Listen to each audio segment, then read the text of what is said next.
Test, test, 1, 2.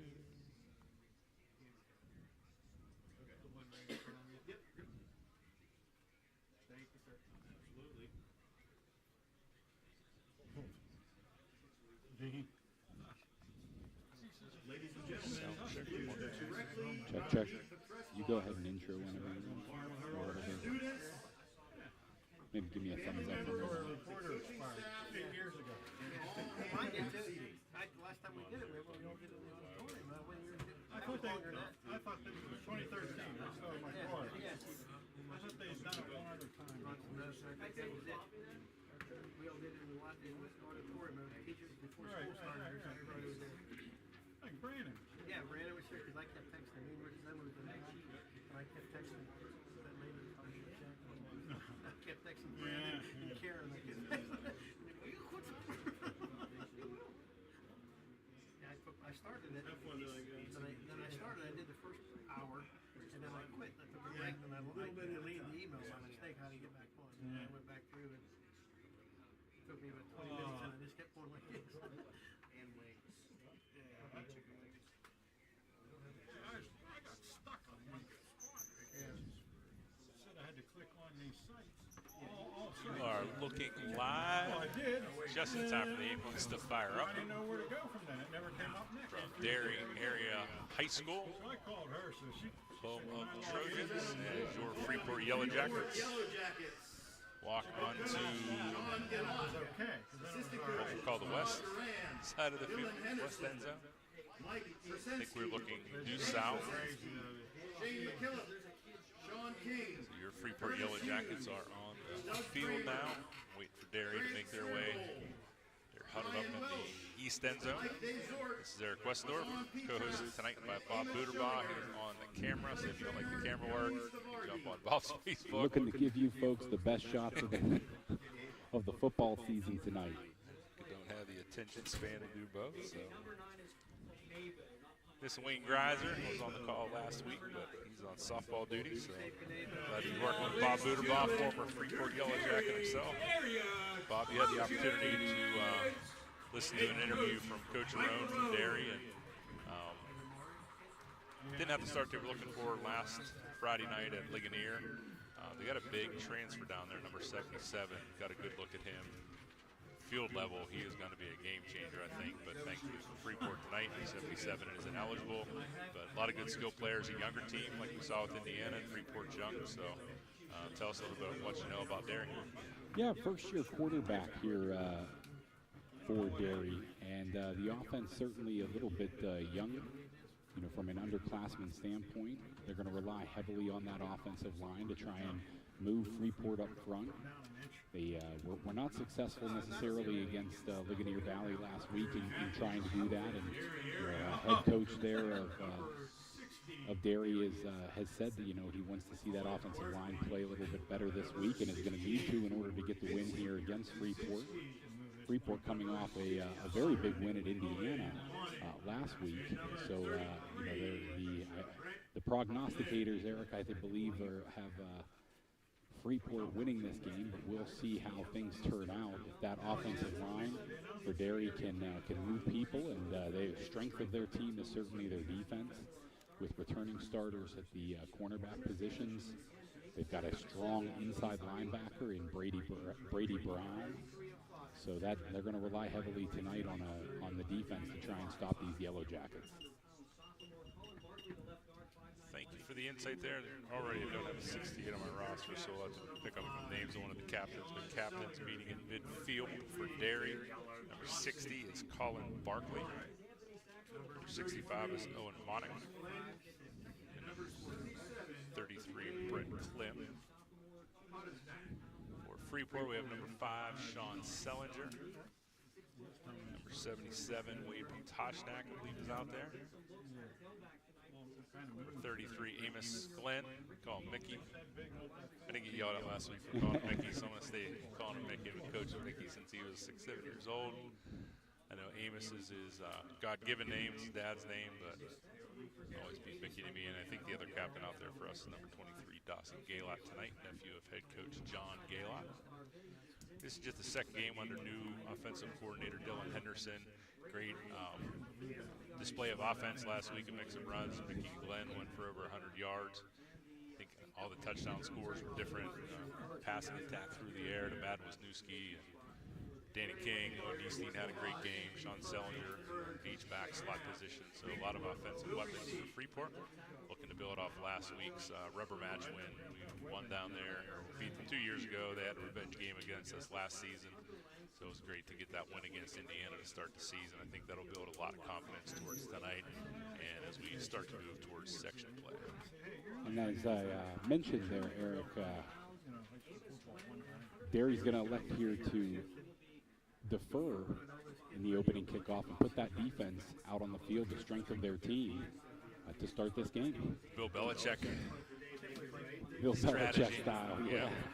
Start with your defense and hopefully get a 2-for-1 on either side of the half. So, I believe handing kickoff duties has been number 24, Judah Thompson. Getting ready to tee off there. Judah, just a sophomore, though. Small in stature, but powerful leg. Very accurate on the extra points and field goals. Oh, but we're receiving. So deep back for Freeport will be number 8, Danny King. Number 33, Mickey Glenn. Next row up on the 25-yard line is number 1, Owen Neesteen, and number 9, Braden Pamebo. Kicking off for Derry will be number 29, Gabriel Guess. Handling kickoff duties for the Trojans. Kick is in the air and we're underway. Looks like Danny King take the opening kickoff. He'll head to the Jackets sideline. Flag on the opening kickoff. King gets the ball up across the 25-yard line. We'll see what the flag is about.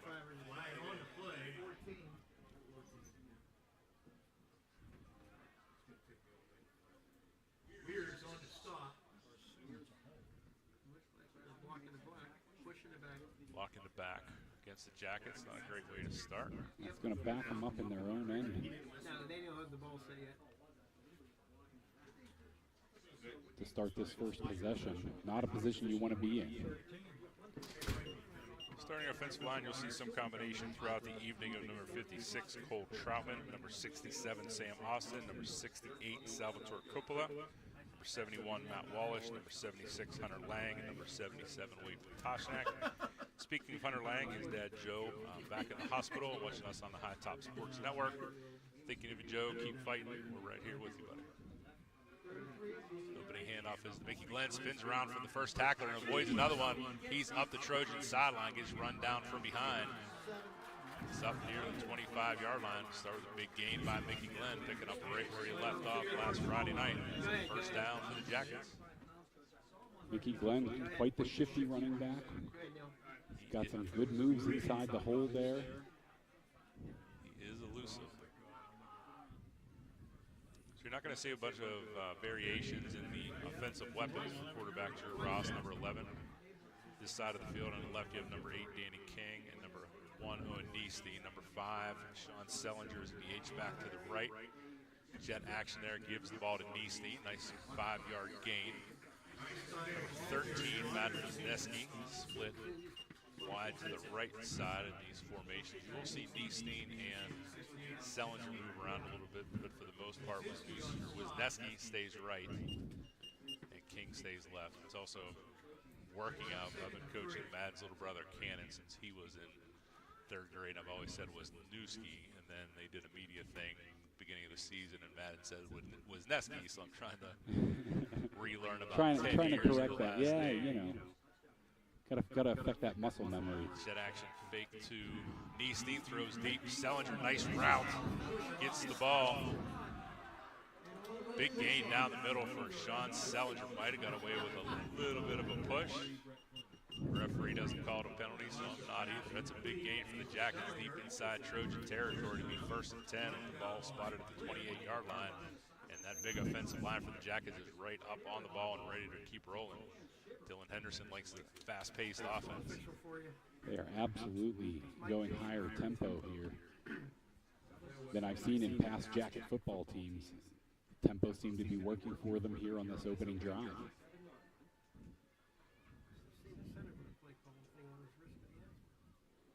Gets that defense on their heels. Toss left to Mickey Glenn, flag behind play. Looks like it's probably going to be coming back. Shame about another 7-8 yard gain from Glenn. Area of the field, you've got to assume that's going to be a hold. I didn't see it myself, but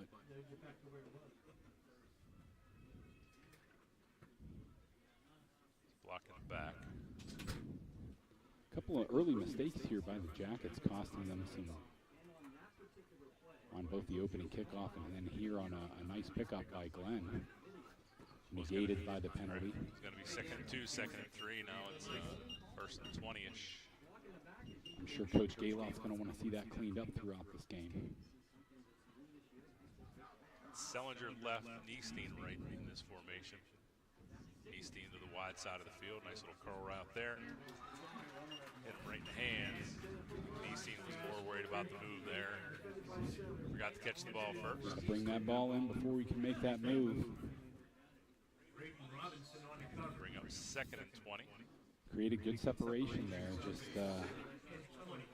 thinking about that catch and run. Niestein, one of those players who is good at yak. Nice after the catch. I was wanted to say earlier on the jet handoff that he had. He got north and south very well.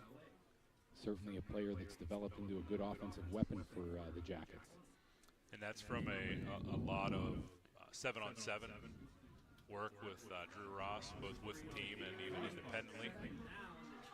Mickey Glenn did not get away. Great tackle. I believe that's number 42.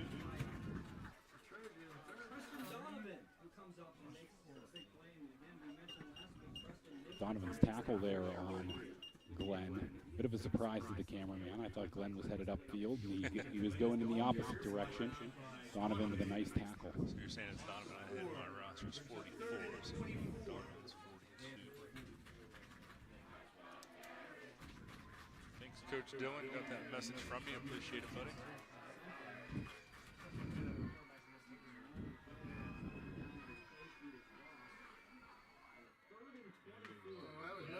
Somebody Center pump. Another flag before the snap there. This time a false start on the Jackets. Like I said, some self-inflicted wounds there early on for the Jackets. Had a couple big plays, but now they're almost backed up to midfield after being deep inside Trojan territory. Negative plays, got to get cleaned up. Not going to please the Jacket coaching staff here to see these early penalties in the game costing them potentially a draw. 3rd and 29 on the scoreboard. Ross rolls to his left, looking downfield. Sacked from the backfield.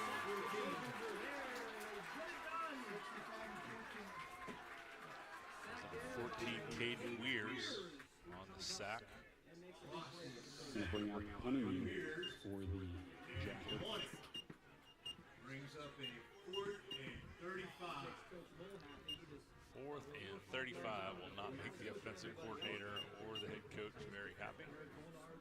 Sean Sellinger back deep to punt. Number 11, Damari Robinson back deep to return for the Trojans. Kick is away relatively short, even a little backspin. Matt Wallish, nobody wants to touch it. Thought Wallish was going to down it. The referee blows it dead. It'll be 1st and 10. Trojans with the ball at their 34-yard line. I think Body Revolution, our scoreboard sponsor, once again, unfortunately for the Jackets, no movement on that scoreboard yet. 0-0 tied the 8-minute mark of the first quarter. Body Revolution is a locally owned gym in downtown. You're pretty familiar with Body Revolution, Absolutely. right? So is that Freeport offensive line. See quite a few of those boys down pumping iron the Body Revolution. Toss to Robinson to the right. Good contained by Matt Wisniewski. Finished off by Sean Sellinger. Go for about a gain of 2 to Robinson to bring up 2nd and 8 for the Trojans. Big hit at the end of that play by Salinger. Key there, defensive back. Matt Wisniewski sealed that edge. Robinson inside to let Sellinger come and make that big hit. Good play by Wisniewski and the run support there.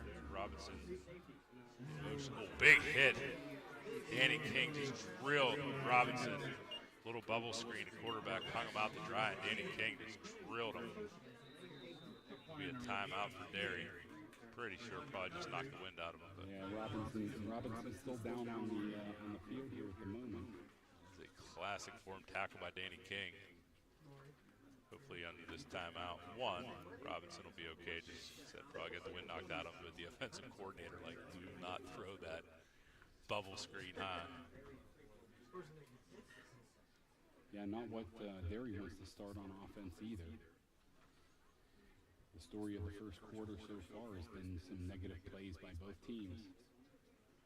Robinson is up on his feet, walking off under his own power. We just need a play here, a little breath, we'll squirt a Gatorade, and Robinson will be right back to it. You hear the crowd clap it up for him as he comes up.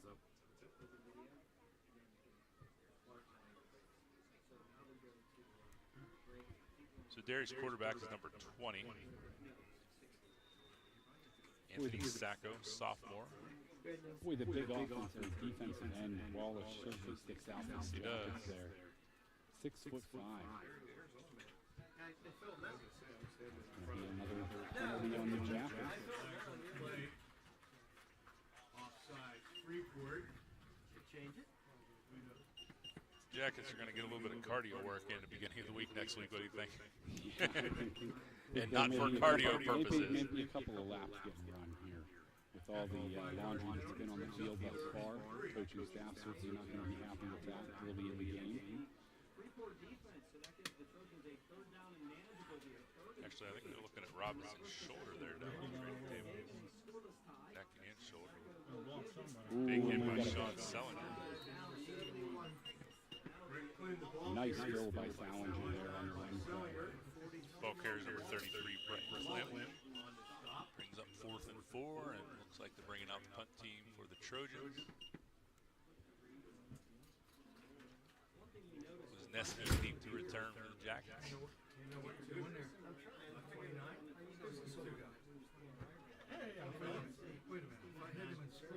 Gunners come in closer to the line of scrimmage. Bit of a max protector. Super max protect everybody in the hash marks. Oh,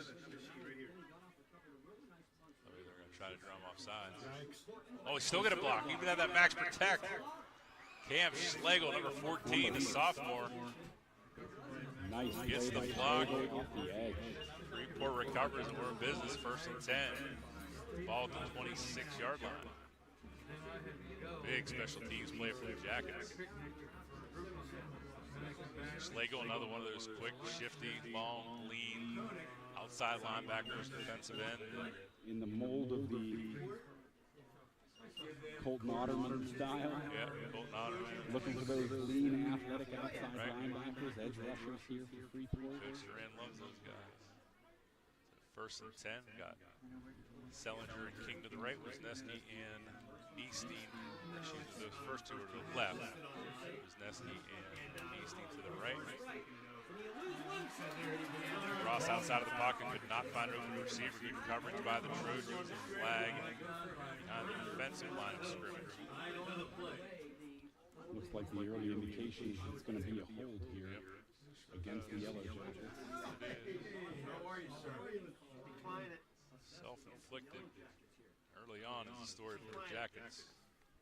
Robinson's still on the training table for the Trojans. They're going to decline that holding penalty. Oh yeah, 2nd and 15. No. Yeah, they did. Take the loss on the play. So this time Sellinger was Wisniewski right, King Easting to the left. Mickey Glenn is sidecar right of quarterback Drew Ross. Derry talked about the strength of their team being his defense, and early on in this game, they certainly showing that. Chet action there to knee Steve. The inside handoff is to Mickey Glenn. Gets back towards the original line of scrimmage. Bring up a 3rd and 10. Probably not too far away from field goal range for Judah Thompson. Also there to help out on the stop. Brings up 3rd and 10. Senior, junior, and a student section. 10. We'll see what Coach Henderson has dialed up here. Flings in Danny King to the left. Avoids the first defender. Drags the second. Will be a positive gain on the play, but well short of the sticks for the first down. It'll be 4th and 7 or 8. Looks like they're keeping Judah Thompson on the sideline, maybe. And now they set it. Judah Thompson into attempt a 42-yard field goal. 2 Brayson Pega will be in to hold. Looks like it'll be a 41-yard. This is where the camera angle is going to become tough for all the viewers, but we're going to try and get you the shot of the kick. Thompson's kick is up. It's going to be well short. Here goes a missed field goal, turnover on downs. Trojans will start 1st and 10. I think they keep it at the line of scrimmage in high school. It doesn't go to where the kick is like in the NFL. Maybe 1st and 10 from just short of the 25-yard line. Story of the game so far, self-inflicted damage for the Jackets. What? You get on a 25? So Robinson is off the training table, so that's good. Why did they place him on the 20? She didn't tell her. But the first-year quarterback, Anthony Sacco, being new under center for the Trojans. Why wouldn't you kick it then? Robinson back in the game, goes in motion there. Handoff is to number 10. Justin Papuga. Ball carrier. Brought down by Ross. The family lineage of Papugas here at Derry for football and basketball.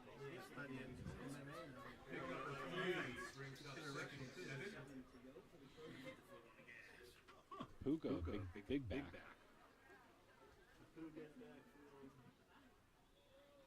Handoff again is to Papuga. 23. Dawson and Gaylott. Austin combined on the tackle there. Austin low. Gaylott high. It'll bring up a 3rd and call it 6 scoreboard. As we approach the 4-minute mark on the Body Revolution scoreboard here on High Top Sports Network. Derry's got to be happy that they're not having the negative plays. They're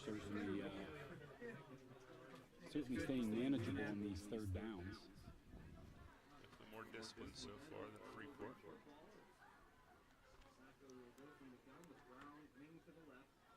What the hell is that? That's a penalty. Yeah.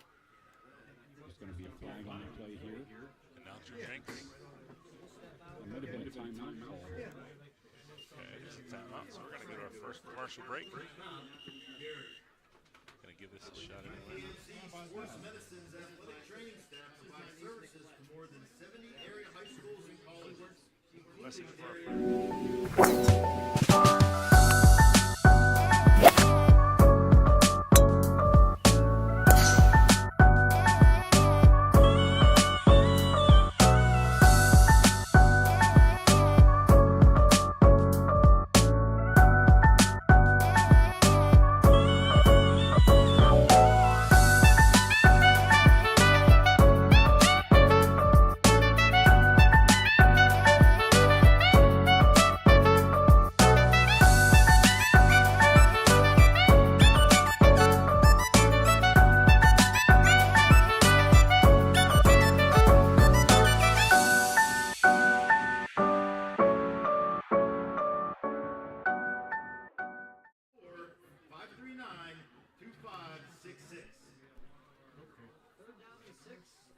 All right, so we are back here at Derry. Big 3rd and 6 for the Trojans. I don't know about you, Bob, but Birchwood's one of my favorite places to lose about 6 golf balls in a 9-hole round. Such a beautiful. Truly is. Pass down the field by Robinson. Great pass break up at the very end by Mad Wisniewski. Very subtle timing there. Even a second sooner, and that would have drawn a flag. Great timing by Wisniewski. Brings up a 4th down, so he will just stay near midfield. Get ready to return the punt. Nice ball downfield. A little bit of air under it. I think as I think as Sacco gets more used to it, as sophomore, first time starting, by the time this time next year, even senior year, be a little bit more of a laser. That might be a touchdown. But high punt, not real long. Great bounce though. There we go. Fantastic Trojan bounce. That's going to be down inside the 30. 15, 20-yard bounce. Jackets will start 1st and 10. Ball at their own 28-yard line. See if they can move the ball forward without shooting themselves in the foot, just to bring it right back this time. Difficult catch or difficult kick for Wisniewski to feel. Certainly glad that he backed off, and I know it's certainly took a Derry bounce, and that doesn't benefit the Jackets, but with the mistakes happening early, he doesn't want to take the risk fielding a difficult ball. It's going to put the Jackets in behind the 30 to start in the second round. Wisniewski split very wide right. Ross fakes a handoff to Glenn. Pulls it out and tries to run with it. He'll end up getting sacked in the backfield. Great defensive pressure by the front 7 of the Trojans on that play, and pretty consistently early on. I think I've said it a couple of times with in the interview with their head coach. You mentioned last week that the strength of his team would be on that defensive side of the football, and they are certainly showing to us here in the first quarter. I love the way the sun is setting and just kind of casting across the field. It's like that golden line. This is where you shoot your movie. Handoff is to Glenn. Misses the first defender. Jukes underneath the second, but tripped up by the third. Tries to get wide, but it's going to be another loss on play. Derry really playing football here early on.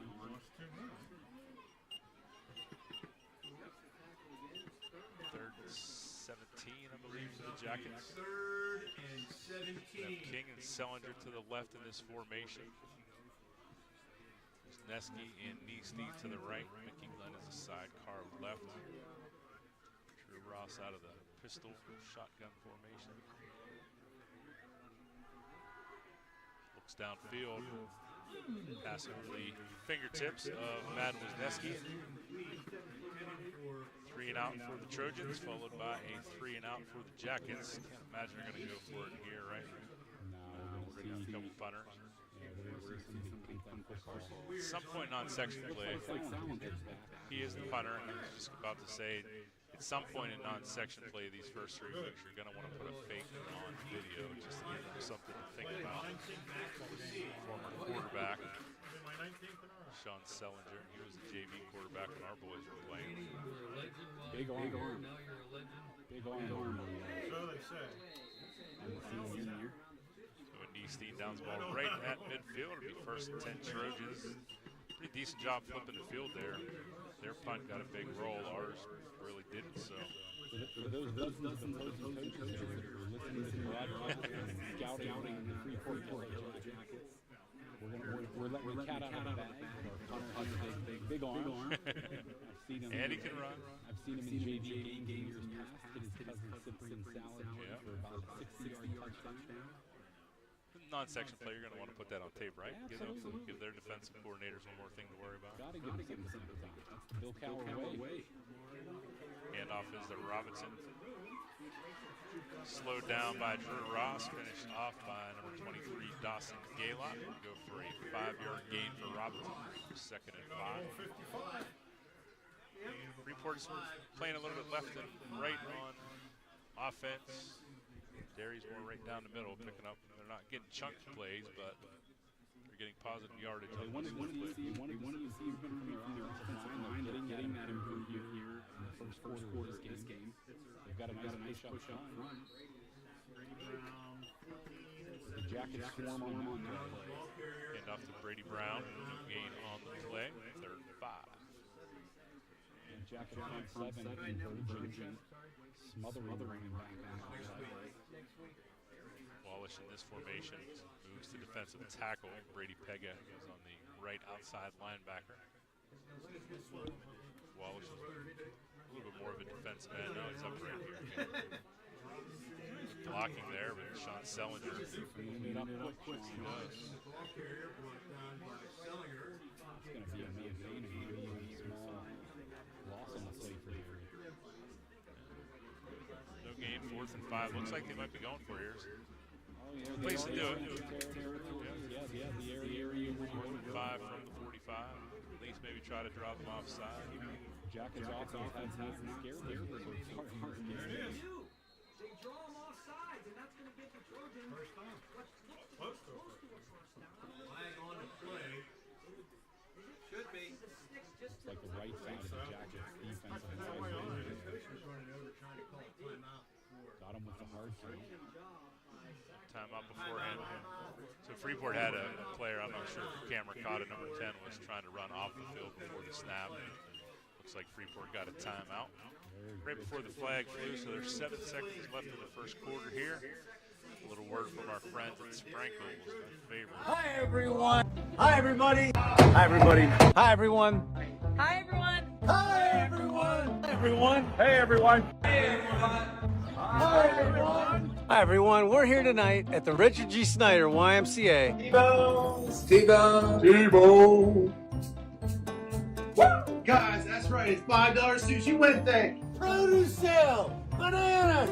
45 cents a pound. Pork turkeys. You know why we're doing pork turkeys? We're doing a fundraiser. The meat keeps on rolling here at Sprinkles. You know what day it is today. It is Sushi Wednesday. $5 sushi rolls today. We're getting inspired. Come on and help me hashtag save on meat. And we're pumped up because we are less than 24 hours away from Camp Out for Community tomorrow. Like and share, like and share. So like and share, like and share. Help spread the word. Just make sure you like and share. We can't do what we do without you.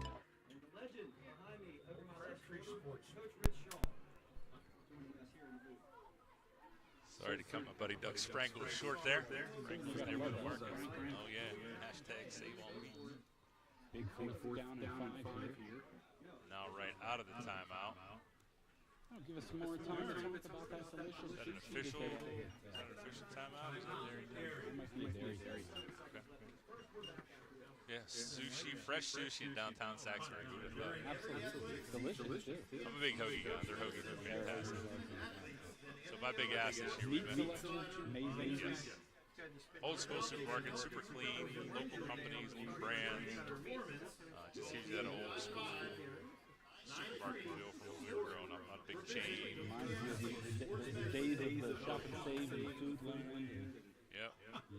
Freedman's. Ladies and gentlemen, What's the other one? Looking for that neighborhood supermarket feel, friendly, clean, good price, great selection. So my big gas with Doug Sprankle in the offseason, Lernerville Speedway, as we used to do chips and Terry Bosrick's and being in Victory Lane down there. Can we do those hoagies for all the winners? Like, absolutely. So we bring out these big 18-inch hoagies and feature winners. Prepared food so delicious you think it came from a restaurant. It's just good stuff. They're having Oktoberfest at Lernerville Speedway next weekend. Friday, Saturday, Sunday on the track. Martin Robinson pretty close. Gotta be Martin a yard short. Robinson thought he had it. Side judge marks otherwise. either way. He's moving it back a yard. Not a referee. So That's where he was. Yeah, that's all right. for a 4-yard game, but it needed 5. That is a turnover on downs. No review in the high school ranks. So that'll be a 1st and 10. The Freeport Yellowjackets will fall from the 41-yard line. Certainly a strong effort there by Robinson trying to get the first down, coming on just short. Was that Salinger on the tackle?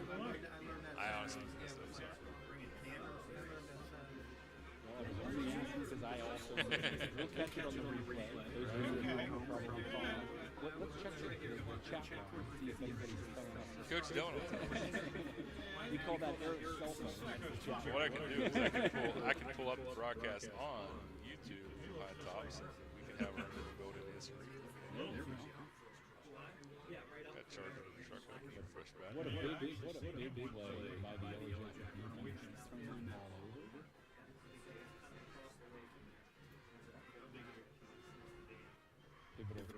play by that defense in that first quarter. The Jackets not going to be happy with their offensive performance in that first quarter, going backwards more than they were picking up first downs. But the defense certainly held up when it mattered most.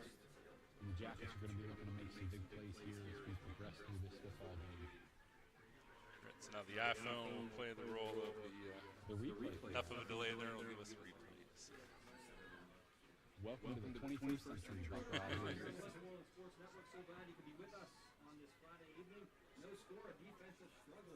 Ross out of the shotgun. It's a handoff to Mickey Glenn. Tries to dance, almost Le'Veon Bell style, looking for a hole. Gets slammed to the ground. A little bit slow to get up. Met by a wall of Trojan defenders there. Marked for a short loss. And or no gain on the play. Bring up 2nd and 10. Glenn getting stifled here thus far in this game against Derry. I think he put up somewhere around the 150-yard mark in the game against Indiana. Ross looking deep, slings it downfield to Sellinger. Nice route again by Sellinger. Tackled across the 35-yard line by number 7, Braden Robinson, but not for a big gain by the Yellowjackets. Ross to Sellinger. 1st and 10, ball at the 33-yard line.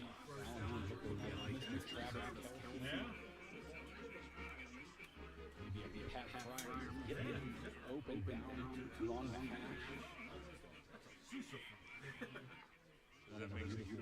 So that would make Sean's girlfriend Taylor Swift, right? Freeport Taylor Swift. I guess. Easteen in jet action, fakes the handoff flag. That's going to get back to that. Stop before it even started. Ball start on the Jackets. Big play. 2 steps forward, 1 step back. And negative plays here for the Freeport offense has been the story of this first half of this game. If they don't pick it up, it's going to be a rough halftime for those. When I was there in Keppel, when you were there, I'm sure you had Zanowitz, right? That would not be a pleasant halftime with those guys. And John's a little bit more patient and even-keeled than those guys were. And Bill Dillon's probably at home chuckling because he knows what those guys are like at halftime. But Freeport's got to get it together. Oh, with us it was Shepard. With us it was no doubt, Mr. Shepard.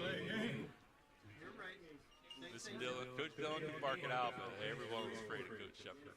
No doubt. Another penalty on the Jackets. Killing the beat themselves tonight.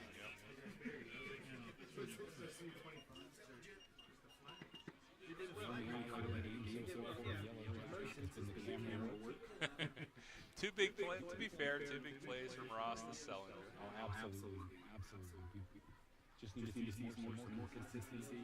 Nice shot there by Wisniewski. Throw a little bit low, but hit you in the hand. You got to make that play. Matt knows it. Frustrated there with himself. Again, I think another example when he was thinking about that next step before he had the ball secured. Couple of drop passes for Yellowjackets here in the first half. Derry student section on cue, chanting Butterfinger. Second and really long. Ross trying to roll out of the pocket. Gets the ball over towards Danny King. At least gets the ball away and doesn't lose the yardage. Receiver close enough. Good call. Intentional grounding. A lot of pressure from the Derry front here in the first half of this game.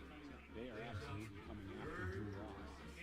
4 in, 4 out, so they pull a bunch of the bigger linemen out. Looks like they're going to drop about 8 guys in coverage here on 3rd and 20. 2 safeties deep. Ben Bindon breaks down. Ross looks at the Jacket sideline to Coach Henderson. Still 24 seconds on the play clock. Plenty of time now that they see the defense that's set by the Trojans. Sellinger right, Easton left. Ross drops back, scans the field. Out of the pocket, nothing. Open, so he flings it out of bounds. 4th and 20, great defense. Once again by the Trojans. They've had some tight coverage downfield throughout the game. Ross is going to stay on this time. Selinger back deep to punt. Robinson deep to return for the Trojans. For the Trojans, Selinger to punt.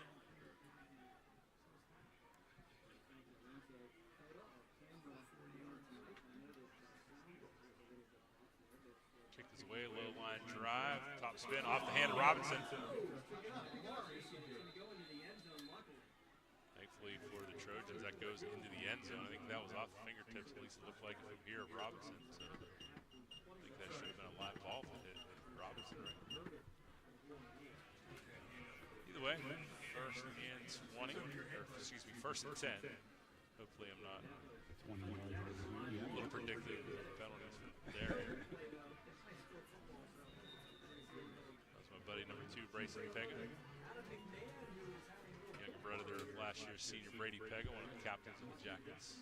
Anchored the line with our boys as a year behind them. And he anchored the offensive line last year for the Jackets.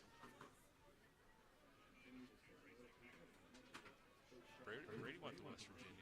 I won't hold that against him. Good pressure there by Bryson Pega. Nice sack there by Sacco, or of Sacco, but number 14, Camden Schlegel. He had the block on the punt earlier, and now sack. It started the game for sophomore Camden Schlegel. More playing time. Making the most of his opportunities on the field tonight here in the first half. Certainly playing strong for those Yellowjackets, both in linebacker position and special teams. Up front for the Jackets, got Sam Austin along with Toshina and Wallish. And another good Linebacker, man. Ball carrier, Ball carriers Klim, stopped by Selinger. Gain on a play, it's 3rd and 10 for the Trojans. Baseball, this will be a pitcher's duel. Defensive struggle here so far. Good defense both ways. I think the pitching is happening from those inside linebackers, really cleaning up this game. Brady Brown playing strong on the Trojan side of the field, and we've got Salinger playing well for the Jackets in the inside as well. Not to Dawson Gale also playing strong on the inside for the Jackets. Pass deep on the Trojan side of the field, and great catch.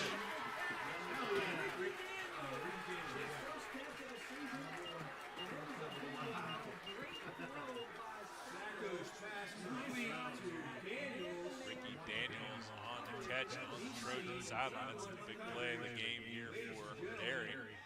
Back in business with 1st and 10 at the 48-yard line. Good coverage by Nisi. I don't think he could have been in a much better position. Just a clear height advantage for Ricky there.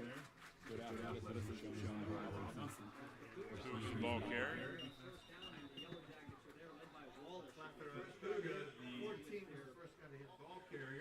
Ricky Daniels. Height advantage. 2-3 inches maybe. How about that? Marked for no gain. Not sure he quite got back to that part of the field. But 2nd and 10. They're ground beans right now. Drew Schlegel offside that time. Hard count by Sacco. Draws Camden Schlegel across the line of scrimmage. 5-yard penalty. Bring up 2nd and Yellowjackets stacking penalty yardage here in the first half of this game.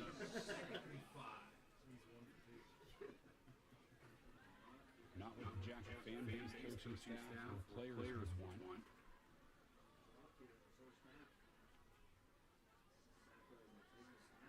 Sacco, little bolt screen there to Robinson. Back to the line of scrimmage. Picks up a yard or 2 there. Make it a 3rd and 3. Ran out of bounds by Matt Wisniewski. Well, it's got to be spot on. But they're going to put it at the 45. They actually put it at the 44, so it'll be 3rd and 2. I thought he might have stepped out of bounds right around that 95-yard mark. It looked like he was able to push I trust the guys where the ball was. The guy on our side was at the 45. He had pretty much the same angle and distance we did.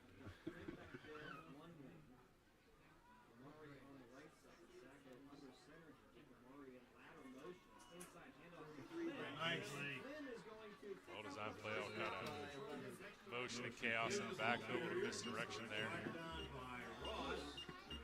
Ball from the Trojan first down.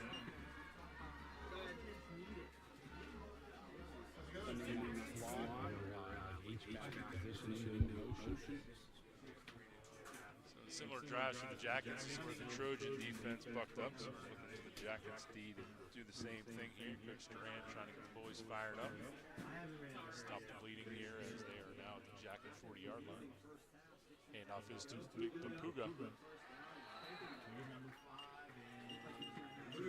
Tackle low by number 22, Bryson Pega. 2-yard gain for Papuga brings up 2nd and 8. Papuga tackled by Pega. It's Papuga low and Sellinger and King high. King in there on the tackle as well as Sellinger. 5:45 mark in the first half. No score on the Body Revolution scoreboard.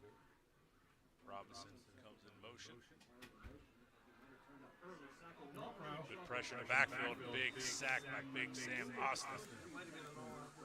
I'm sorry, that's Wade Koshnak. Sack. Quarterback sack up.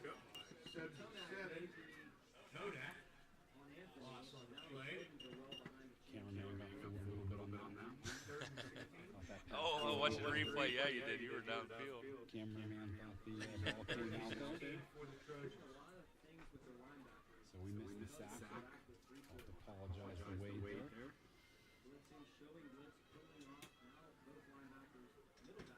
Brings up 3rd and 15, 16 for the Trojans. Going to get called out by one of our top viewers who'll be watching till tonight till 4 a.m. Mr. Andy Ross. He's not gonna appreciate that terrible camera work on that one. Here comes Dawson Gaylock, big sack in the backfield.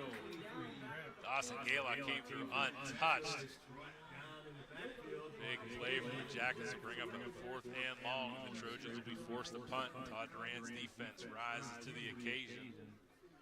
They do stop the bleeding. It'll be a 4th and 20, almost 30. Bit of a bend down break stop today by the Jacket defense thus far. Coming up with big plays when they needed them on 4th down and 3rd down here. Now it's time for the offense to come through. A couple big plays. It's about the time of the game last week when they kicked it into high gear.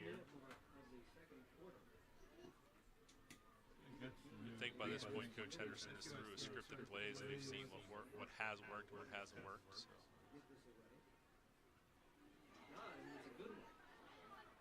Ball's going to be taken by Wisniewski there. Block. Wisniewski still on his feet, dancing away from defenders. Finally tackled across the 40-yard line. Nice return by Matt Wisniewski. Matt Wallace a little bit slow to get up there.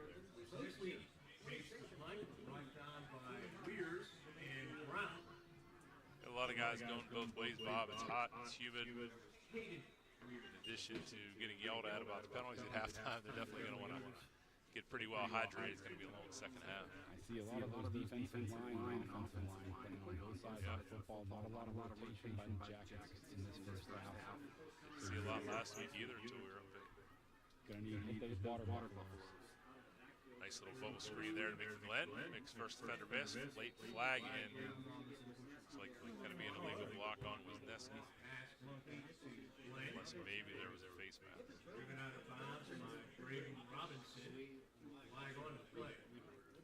Well designed play. Nice gain by Mickey Glenn. Once again, self-inflicted wounds by the Jackets. Walking about. It's the 3rd block on the back penalty taken by the Yellowjackets. Thankfully, it's only 5 yards from the spot. It is 10 from the spot. First and 14, 15.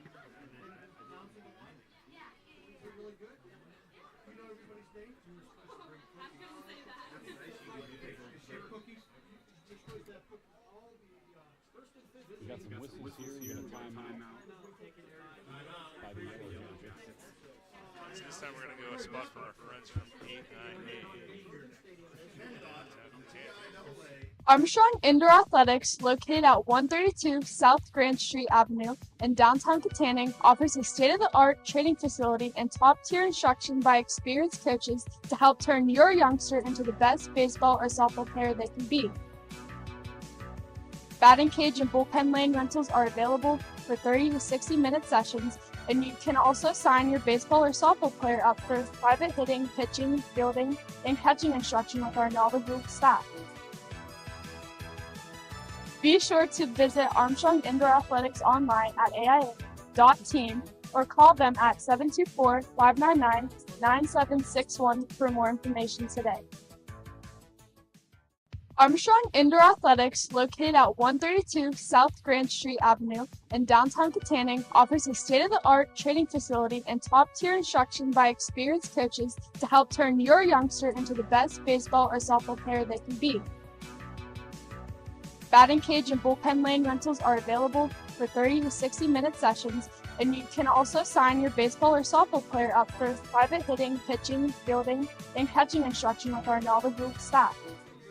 Back live here, spot there by AIA, training off-season training program for Freeport Stingers travel baseball team. Ross's pass falls complete here on 2nd and 15. Seems to be a bit of miscommunication on that part. I don't know if that's the depth of the route that we thought was going to be on there. Or maybe just the ball coming out a little bit awkwardly for Ross.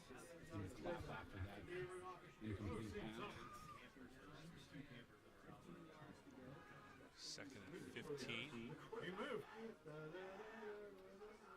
Handoff goes to Mickey Glenn. First through the line, avoids tacklers. Almost gets up to midfield. 3rd and very manageable here, Bob. This would be the best position we've seen in the Yellowjacket offense in the first half, or at least maybe the shortest 3rd down that they've had to try and convert. Just brought in big fella Aiden Piper, sophomore number 75 from Deer Lakes, for Derry. Right there at nose tackle to try to stuff the line and make sure Mickey Glenn can't run up the middle again here.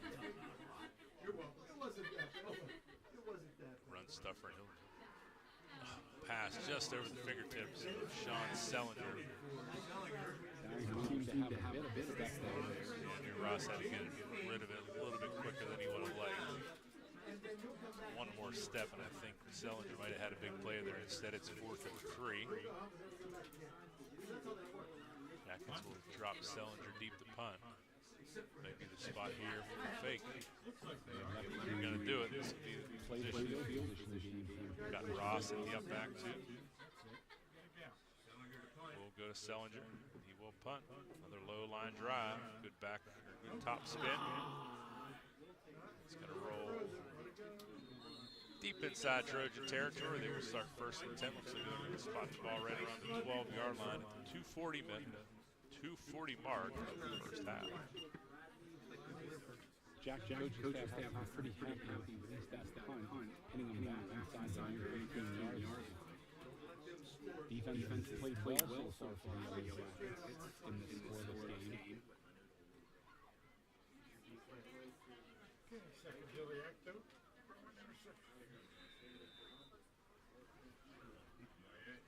Sacco, the Derry quarterback, comes into the huddle with his play. 20 seconds still on the play clock, 2:40 remaining in the first half. On the Body Revolution scoreboard. Very lopsided in this game. And I don't think that's a knock on the officiating at all. Just more disciplined by our Jackets. Big tackle for loss there by Big Matt Wallish. Ball carries. Sheds the block quickly, right on top. Running there. It's all defense. Tackle Robinson before he could even get back to the line of scrimmage. 4-yard loss, bring up 2nd and 14 for the Trojans. Robinson stays sidecar left of Sacco. Gets another handoff, go to the right side this time, and we'll get back near the original line of scrimmage. Drew Ross, Camden Schlegel, just didn't get new contacts. Far sight vision isn't quite as good, but near sight is better, and I got multifocal contact lens, just a modern bifocal contact instead of glasses. Pretty cool, but my far away vision isn't quite as sharp. Not as sharp as you want it there. You got the right one. You got the right one there. Schlegel having a good first half in this game so far.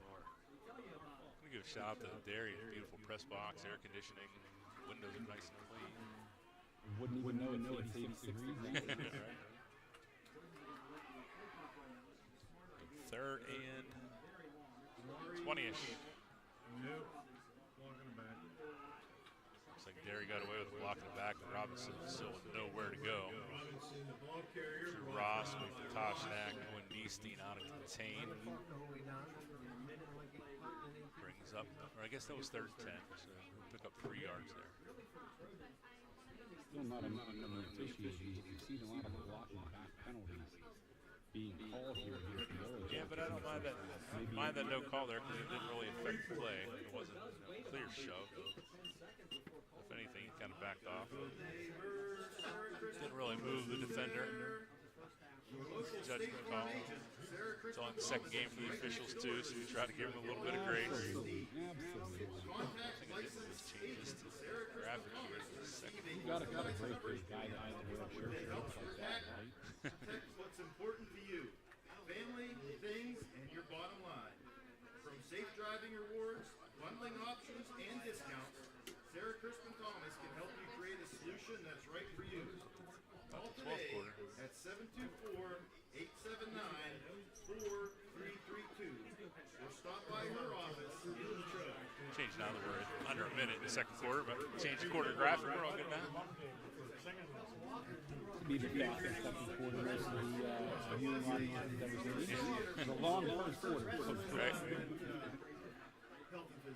49 seconds remaining on the second quarter here before halftime.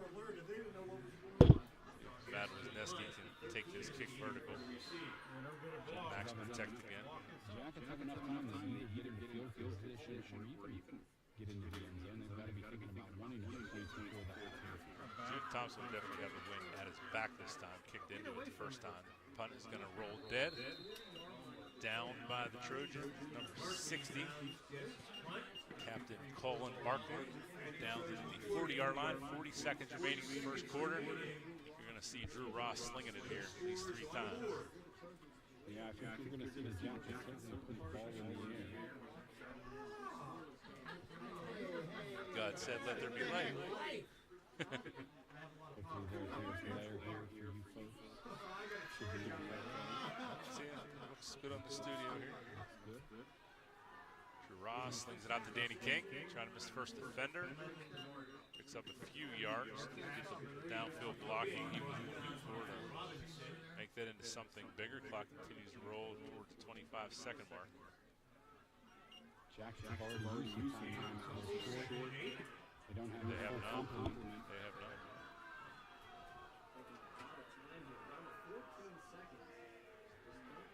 Going deep. Going deep. Check motion for Neestein. Ross drops back, 5 seconds on the clock, slings it down the middle. Pass falls incomplete. 1 second. Home clock operator stops at 1 second for the bad guys.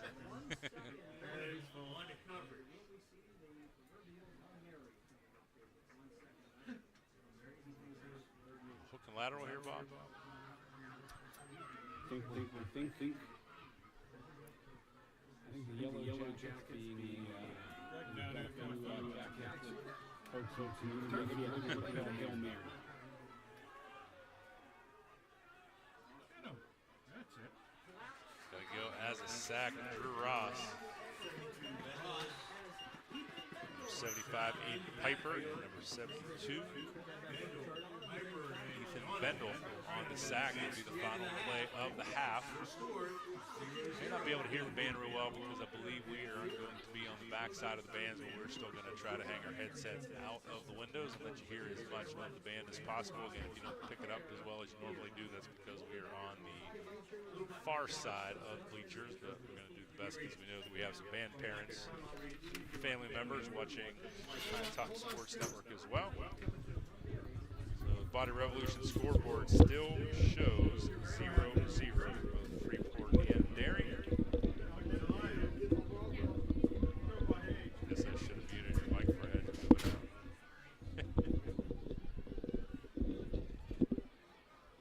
Need to adjust the camera to get through the slits there.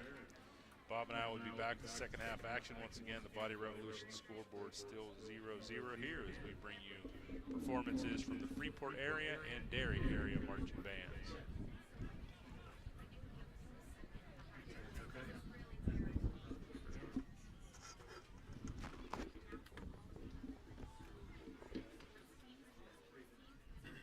Hey, let me ask you a question. On that field goal, why they get to go on the 20? I think in high school it's by the line of scrimmage, not by where you kick it. Well, yeah, but I mean, it should have been like 7 yards from the line of scrimmage back. Well, he kicked from the 31. Yeah, so it was 41. So would have been 11 yards back. I thought it was at 25. No, they put it on it. Was it? Yeah, I don't think it would have snapped 11 yards. Field goal, then they get the ball to 20. Yeah, really? Well, maybe. Yeah, I don't know. That's why I'm just.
Ford shooting himself in the foot.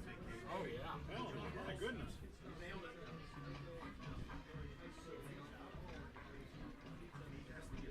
They might have as many yards and penalties tonight as they have on offense. So Possibly.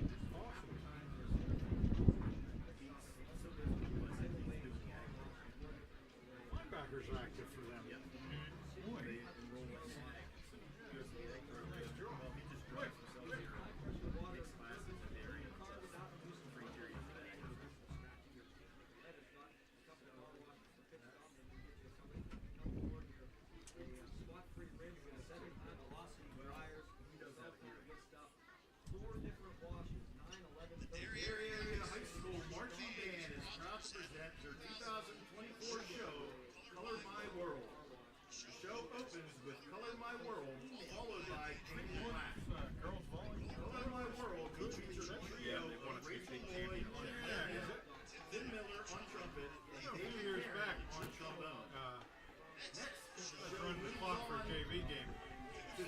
Freeport's first time here, and he said he was from around here.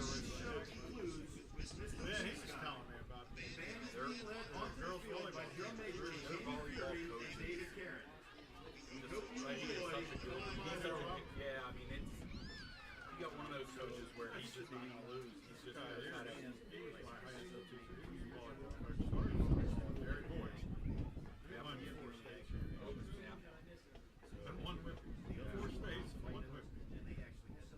We didn't have men's volleyball in Freeport, but the coach, the head coach of the girls volleyball, Tony,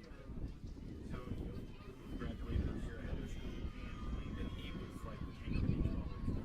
Anywhere there was a court, like Tony was so good. But I mean, he was always the guy that started like the right teams or something, you know, but there was just never a men's team for him to play on.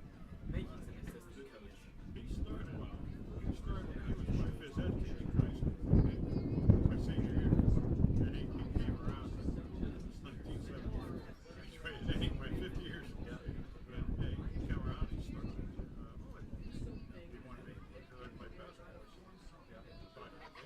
Which we didn't have a baseball team. But he wanted me to play volleyball.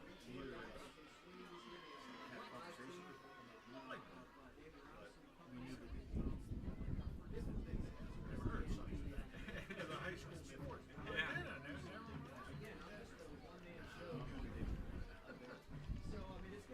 So I didn't play. But yeah, he went on like real quick. He won the state championship. It's awesome. And at that time there was only like one class in Jason. That's all the teams. Of course we were big. Yeah.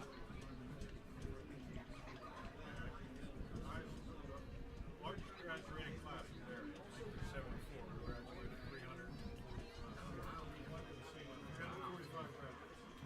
Now they're down to about 150.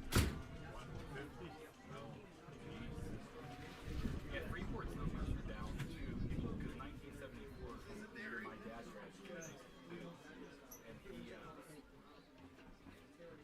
180 years. And my stepmom graduated about 8 years after me. Her class was 220, and now we're graduating about like 140, 150 now. My class though in 1998, in the 116, we were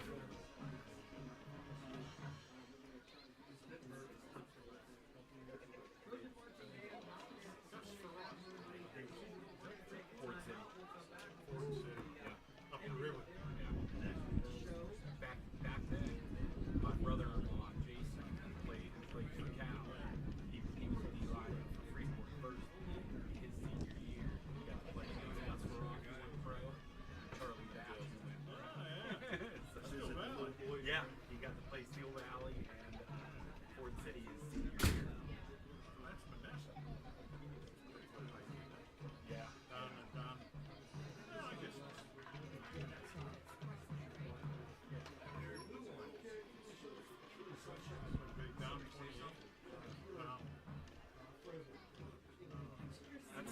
seems to be when the era of quarterback, whatever was in the water, ran out. Because we used to have all those, you know, Montana and Kelly and Marino and Unitas, all that.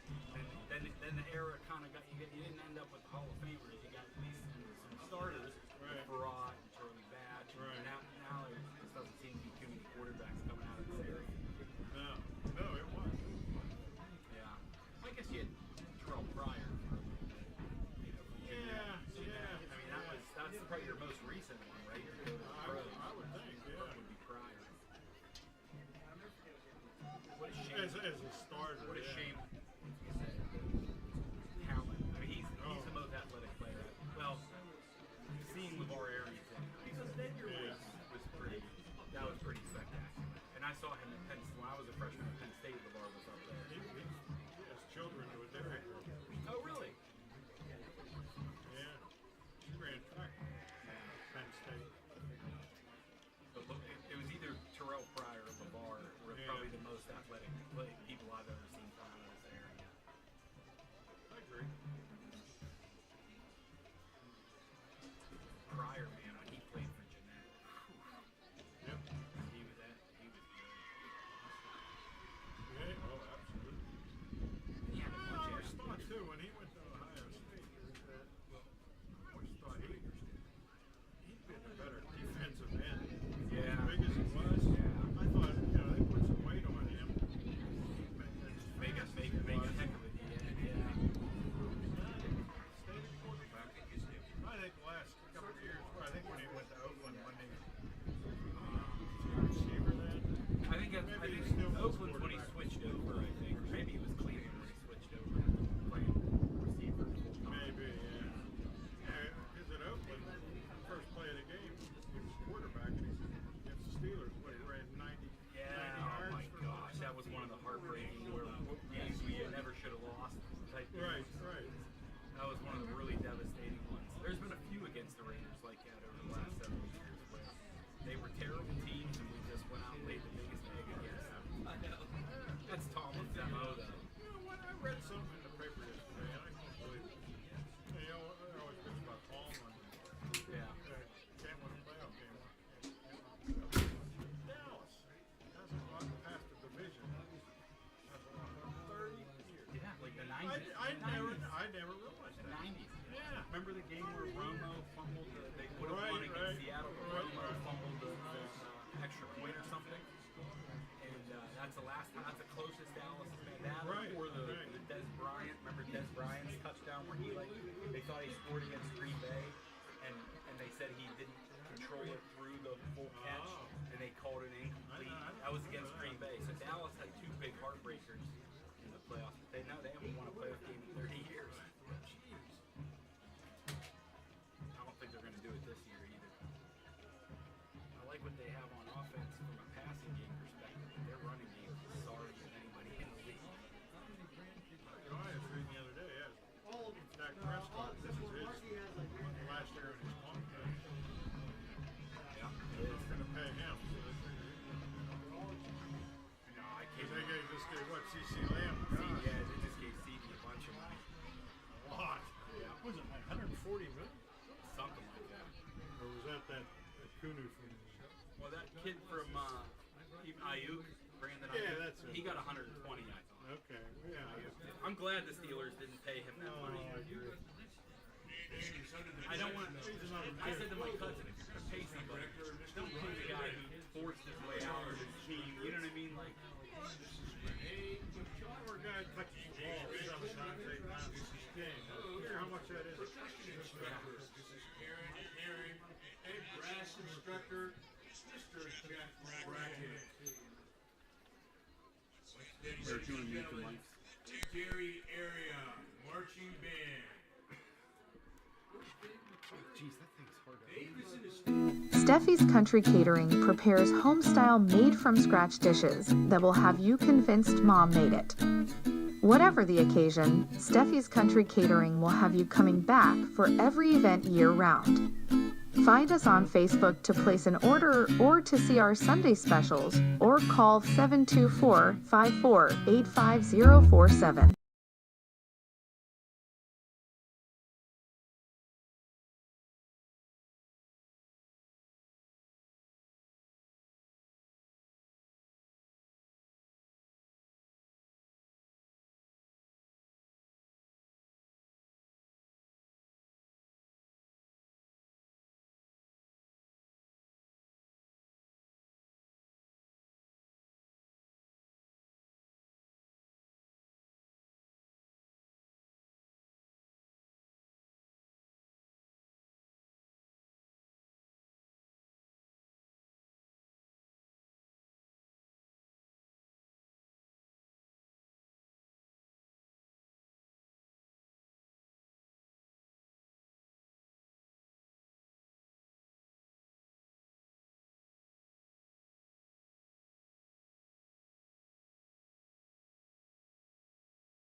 everybody.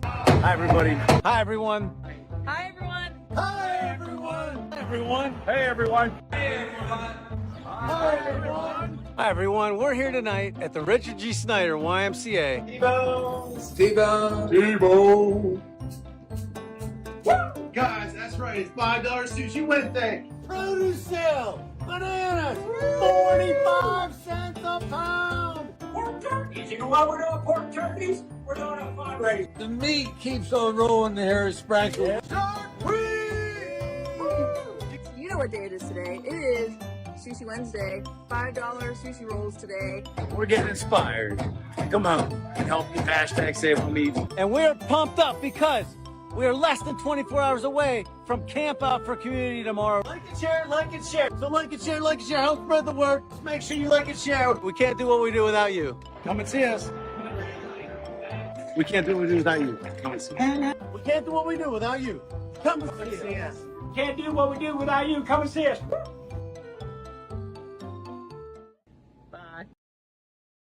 Armstrong Indoor Athletics, located at 132 South Grand Street Avenue in downtown Katanning, offers a state-of-the-art training facility and top-tier instruction by experienced coaches to help turn your youngster into the best baseball or softball player they can be.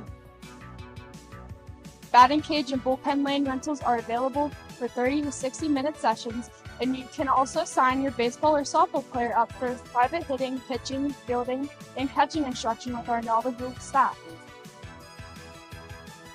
Be sure to visit Armstrong Indoor Athletics online at aia.team or call them at 724-599-9761 for more information today. Armstrong Indoor Athletics, located at 132 South Grand Street Avenue in downtown Katanning, offers a state-of-the-art training facility and top-tier instruction by experienced coaches to help turn your youngster into the best baseball or softball player they can be. Batting cage and bullpen lane rentals are available for 30 to 60-minute sessions, and you can also sign your baseball or softball player up for private hitting, pitching, fielding, and catching instruction with our knowledgeable staff.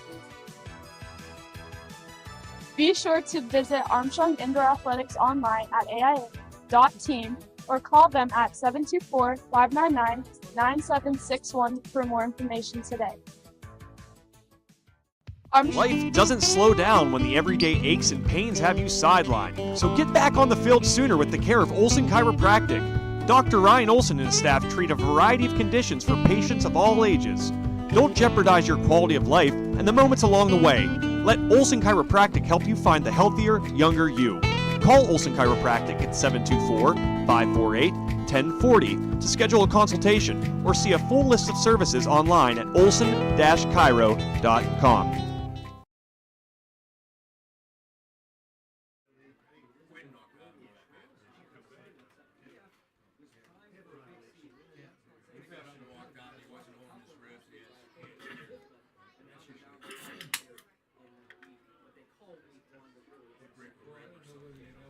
We are back on the High Top Sports Network as the halftime clock rolls to 0. Derry will receive the opening kickoff here in the second half because they deferred at the end of the opening coin toss. Not sure how well you guys were able to hear the band, but best we could. Certainly a good performance. I really like that 9 to 5 Dolly Parton. I made a trip down to Pigeon Forge with the wife. We went last summer. Yeah. Beautiful area. Beautiful. There's very touristy, a lot of stuff to do. Fun town. Best pancakes in the world. We stayed in Sevierville, so we were a little bit north of there, and indoor water park at our resort. Yeah. We stopped at the Buc-ee's. Well, it wasn't open yet. It was still being built. Finished up last year. Yeah. I'll tell you, they could certainly put one of those in Server and everything. Oh yeah. I wouldn't argue with them. Or at least down in Washington County, down there in South Point. North Point up there in Slate Lake. Probably not enough traffic, but yeah, we did get stopped at Buc-ee's, but it was closer to Nashville before we went over to Sevierville. Judith Thompson getting ready to kick off here, start the second half. Low line drive. Oh, could let that go. Got a good field position. Said he's going to return. He's got a good return going. Thought I saw a flag over there. Must have just been a flare. Big return. Paid off there for, I think it was number 1, Brady Brown. On the return there? Or was it number 7? That was number 7. Robinson. Braden Robinson. Braden Robinson. I wonder if there's any relation to Damari Robinson. The Trojans good field position here. First and 10 at their 47-yard line to start the third quarter. 0-0 score on the Body Revolution scoreboard. We're able to get through all of our commercials there at halftime as well after the band performances. I want to thank the folks from Body Revolution, Birdsfoot Golf Course, Sprinkles Neighborhood Markets, Armstrong Indoor Athletics, Wilson Chiropractics, and Steffi's Country Catering. Number 8, Danny King, comes off the bottom of the pile for the Jackets. Just a short game for Damari Robinson. Need to bring our replay camera back. Robinson finding tough sledding here. Finding open yardage against that Freeport front.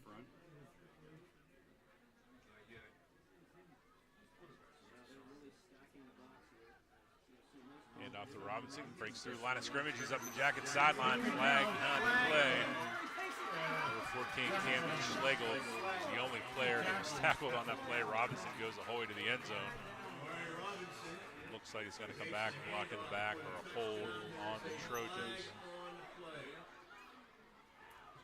Schlegel very clearly tackled on the Jacket sideline. Yeah, more like tackling. It wasn't just a hold, it was a tackle. Seems to be the consensus here in the press box there. He was the only one tackled on the play. Robinson was gone. If I'm Derry, I'm running that play again and see if Freeport can stop it. Certainly showing off the speed there for Robinson. All for naught in the end because of the penalty, but certainly showing off some speed there for Damari Robinson.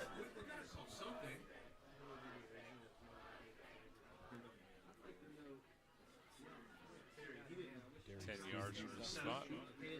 Second and 11. Hoping that they can push the offense up the field. Push it real good.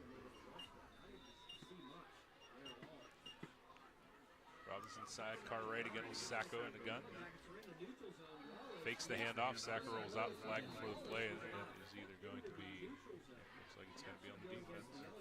Another hard count there from the quarterback Sacco. He's gotten the Yellowjacket defense now 3 times with the hard count. It's one way to get some yards back. Second and 6. He's either changing up his cadence or maybe he's giving him a bit of an advantage.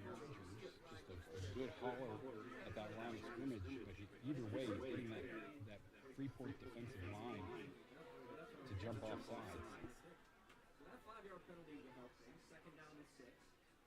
Handoff is to Robinson. Breaks through line of scrimmage. Got a first down. Touchdown. Saving tackle there by Bryson Pega from behind. For another big gain for Damari Robinson.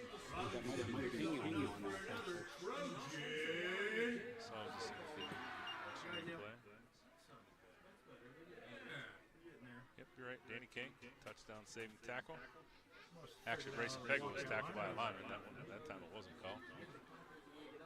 My contact might be a little bit newer. Mine are new, they're just a lower prescription. Doctor says it helps strengthen the eyes. Trying to get it to time. So Amari Robinson, handoff there, gains 2-3 yards, brings up second and 7 or 8.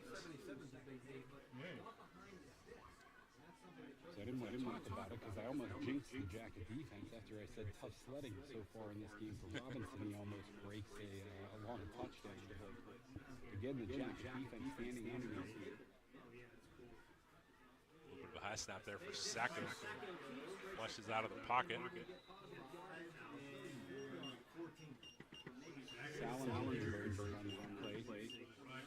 Cam Schlegel again contributes on the tackle. A lot of good linebacker play here for the Jackets early on. You know, the base defense seems to be running with a 3-4 front in that front seven for the Jackets, and the linebackers have certainly been active this game. Schlegel on the Freeport side, Pega this side on the Trojan sideline. Inside handoff to Robinson. Sellinger and Pega contribute on the tackle there. Brings up 4th down. This is a spot where they went for it on 4th down in the first half. Yeah. They got to watch the offense stay on the field. A hard count certainly going to be coming with less than 5 yards. A hard count here will pick up the first down. You can see linebacker Sellinger out there warning your defensive front about the hard count. Trying to keep the excitement and the heart rate low on this critical 4th down early in the second half. Hand off to Robinson. He stumbles as he gets the ball, but he's up near the line of scrimmage. Going to come up to an official spot here. Going to be short of the line to gain. It'll be another turnover on downs. Jacket defense rises up. Gets the offense back on the field. It'll be 1st and 10. Jacket ball. Looks like they're going to spot it right at the 30-yard line. Jacket defensive coordinator's got to be happy with the effort on the big plays and the big downs. Jacket defense has come up strong on 4th down, 1st and long. A lot of really good defense critical moments back tonight. Low handoff or low snap there. Good handle by Ross. Pops it out of Mickey Glenn's hands. Trojans will get the ball here on a forced fumble of Mickey Glenn.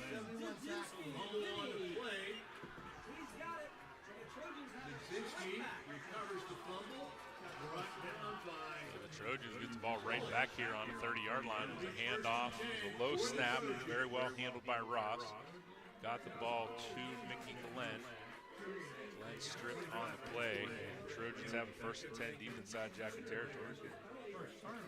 Glenn's trying to keep that ball. As you can see, it's popping way up into the air. Trying to keep that grip on it. But the strip forced the ball out.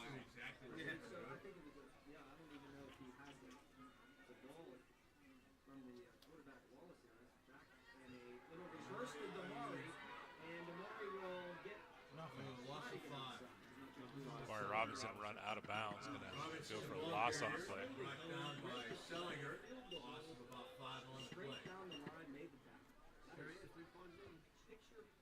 Defensive end Patashnik coming up slow after that play.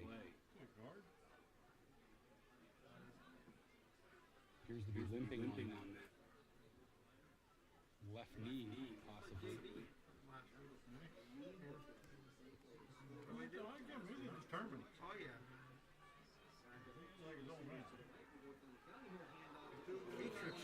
Dawson Gaylott, Bryson Pega getting backfield penetration.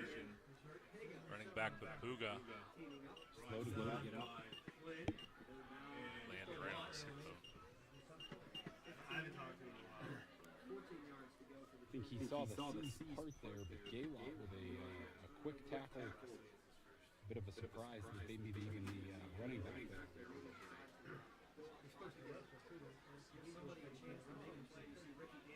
Quite a hole being created by the Derry offensive line play. Gaylott heads up play based on the linebacker spot.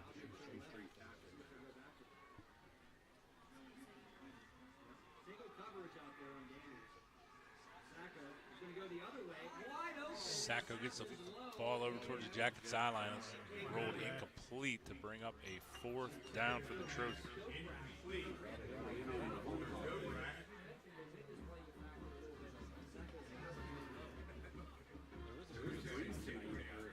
It looks like it's giving the quarterback a little bit of trouble rolling into it. We saw that earlier with Freeport in the game, having to kick in the win. Yeah, I was out there at halftime. Nice little breeze is blowing off the mountain here.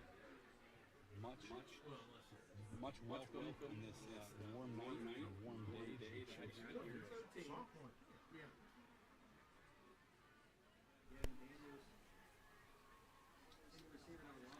Sacco drops back, flings it downfield, has an open receiver. Touchdown, Derry.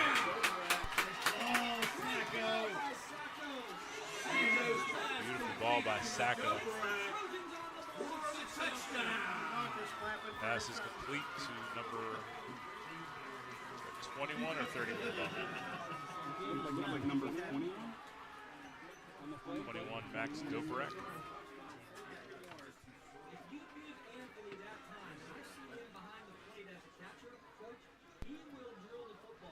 Test. You try to talk about it? Talking? Yep, I can check the microphone a little bit.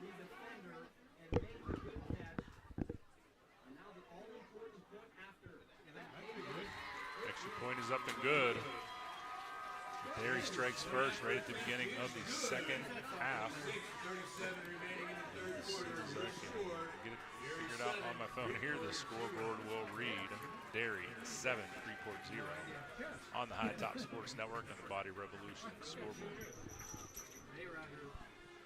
Steffi's Country Catering prepares home-style made-from-scratch dishes that will have you convinced Mom made it. Whatever the occasion, Steffi's Country Catering will have you coming back for every event year-round. Find us on Facebook to place an order or to see our Sunday specials, or call 724-54-85047.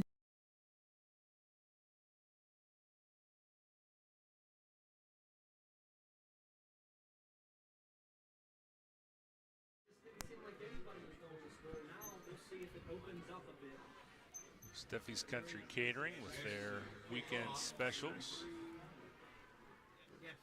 Search Terry Steffi on Facebook for this weekend special.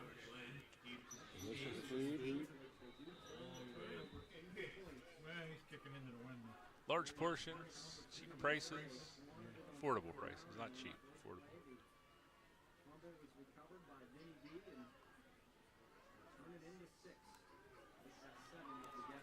Kick here is going to be taken by Mickey Glenn, trying to get up to the Derry sideline. Couple good blocks here. Mickey's got some forward momentum, trying to run away from the kicker. Gotta love a tackle by the kicker. Tough break for Mickey Glenn, but good contained by the kicker, number 29, Gabriel Guess. Gabriel Guess on the tackle. I think Glenn might want that run back just a little bit if he had stayed outside. He may have had the angle to beat the kicker.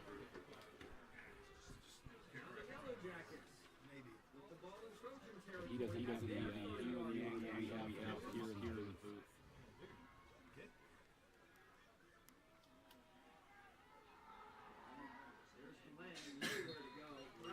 Glenn, the ball carrier. Brady Brown coming in on the tackle. Like Mickey picked up a couple yards there. Maybe one. 2nd and 9.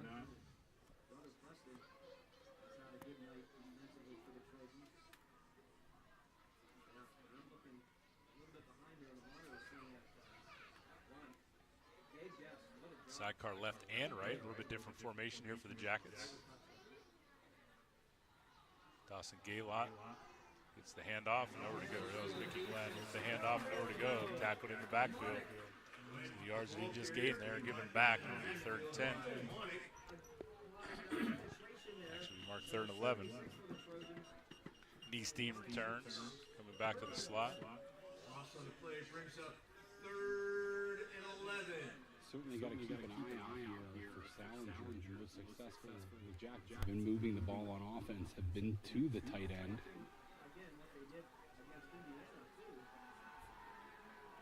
Ross flings downfield. Neestein wide open on the Jacket sideline. Touchdown, Freeport. Touchdown. Oh, and Neestein right up the sideline. Little fake, just not even a fake, just Drew Ross looked to Danny King on that left side, just enough to freeze the defensive back, and found Neestein streaking down the sideline. Jackets get right off the mat and punch back. Neestein with a good effort to get into the end zone as well, fighting those last couple of yards to get in. Get the scoreboard fixed for you guys watching at home.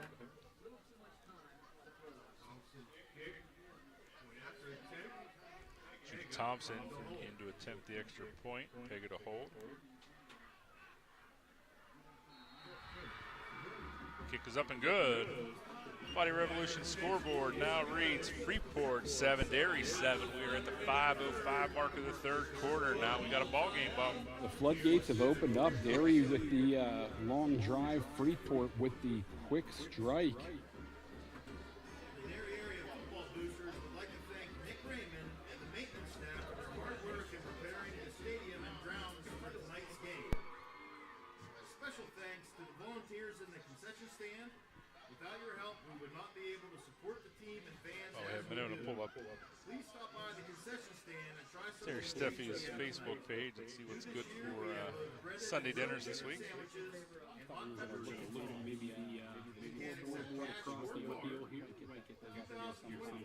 In the second half, update you on a few of these scores around the WPIAL.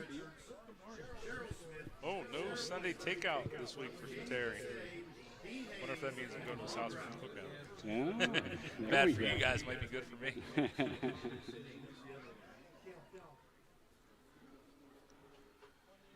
Squib kick there by the Jackets.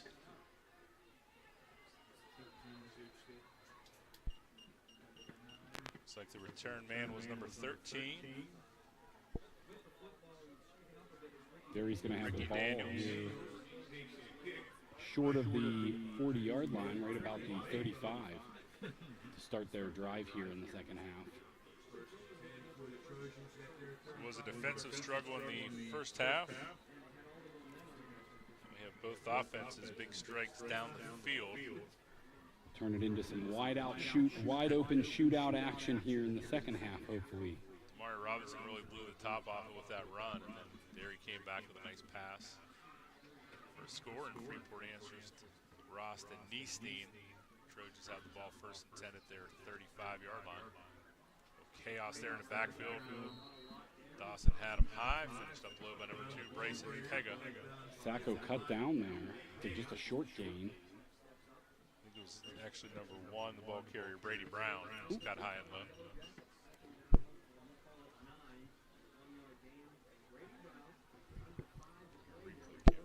Such a quick handoff. I thought the quarterback kept it on that play, but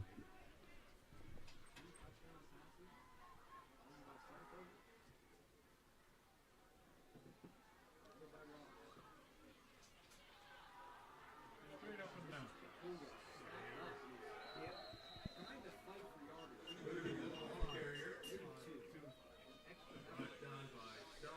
Short gain on the play, tackle by Sellinger brings up a 3rd and 6. Derry has really struggled with the bruising backs tonight. The speed game from Robinson, it seems to be where they've had their most success running the football.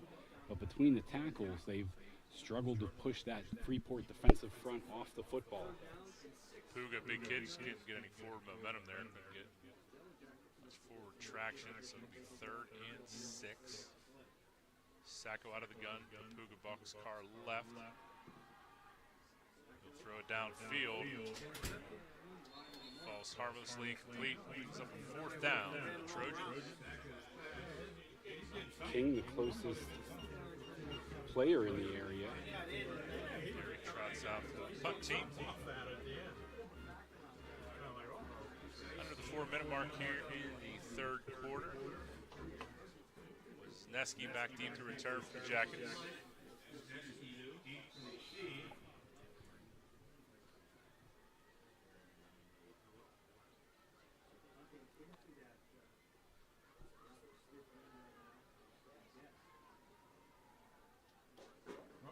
Guess a little bit of a high snap. Pega almost got there. Nice high punt again for Derry.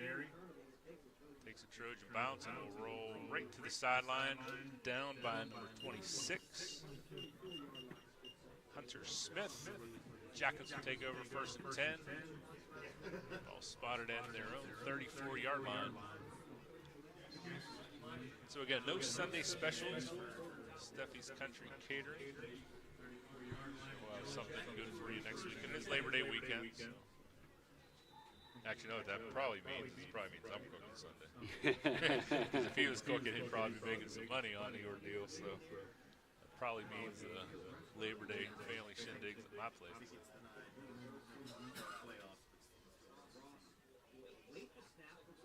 Double boxcars there, hand off to Dawson Gaylott. Drags the Derry line to a 5, maybe even 6-yard gain. This will give Coach Henderson a little bit more to play with here, 2nd and 4. Ball spotted right on the 40-yard line of the Jackets. Anything good there on the Trib scoreboard? I'm trying to find something that shows me the scores. I can tell you who's playing who, but I just can't tell you who's scoring points. We'll get that figured out here. And there's some tornado warnings out west. I think both the Knock and Butler games have been suspended. Mickey Glenn up to the Trojan sideline, big first down. That's going to be a late hit and tackled out of bounds. Didn't call it though, so started the tackle in bounds, I guess. That's a tough call to make on the Pittsburgh sideline. Yeah, if that would have happened on the Jacket sideline, that probably would have got a flag. But unfortunately for Mickey, he was on the Trojan sideline, so no flag there. Big first down, though, gets across midfield, 1st and 10 with the ball on the 46-yard line.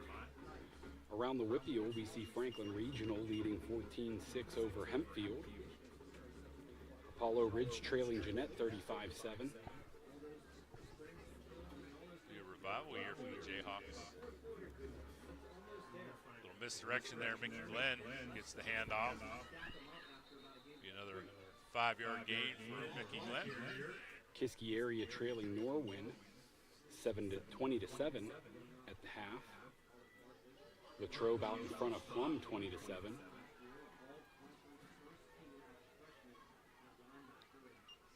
PT 7-0 up over Mount Lebanon in the 2nd quarter. 2nd and 7 here was marked for a 3-yard gain for Glenn. Double box cars again. Glenn to the left, Gaylott to the right. Handoff goes to Glenn. Met in the backfield, nowhere to go. Might have got back to the original line of scrimmage and bring up a 3rd and 10. Trojans not buying the misdirection there. Derry certainly getting some penetration from their front 7 tonight. Causing problems in that Jacket backfield. Niestein back in on an obvious throwing down here on 3rd and 11. Gaylott back to the sideline. Niestein, our scorer for the Jackets earlier here this quarter. Trips left. Ross looks right. He'll throw downfield for Wisniewski. He's behind the defender, but the ball about 5 yards ahead of the receiver. Ross a little bit slow to get up that time. He got drilled as he was getting rid of the ball. Looked like Wisniewski was not able to track that ball, or maybe on I think that was a little bit another of a different page. I think it was another example. Ross had to get rid of the ball quicker than the play was designed to do. Yeah, he got hit from behind as soon as he let go of the ball. So Sellinger into punt, 4th and 11. Robinson deep to return for the Trojans.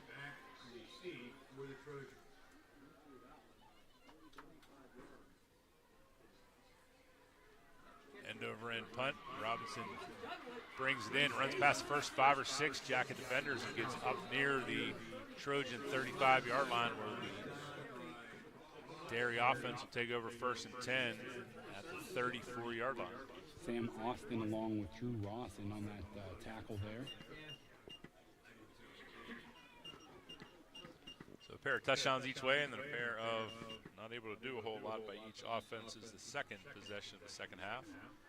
Robinson certainly a tremendous runner in that traffic. Looking again at the replay of that punt return, just really getting north and south quickly, making people miss. Blitz by the Jackets. Robinson breaks away from the first defender as he's through the 2nd line of the defense. Robinson's gone. Danny King trying to run him down, but cannot. Robinson, 65-yard touchdown for the Trojans. Robinson takes it to the house for the touchdown.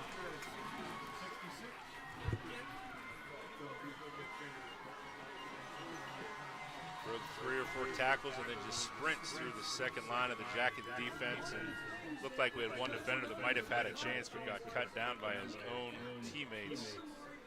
Robinson rumbles for a long Trojan touchdown. 41 seconds remaining here in the 3rd quarter, and the Trojans are on the board again. got a sideline warning here on the Trojans. I think the coach will gladly take a warning, celebrate a big long touchdown. Second time it's a penalty. I don't think coach is going to be quite Did so Coach happy. Keppel accepted that? Probably not. Guess. Jess. Will attempt the extra point. Currently 13-7 on the Body Revolution scoreboard.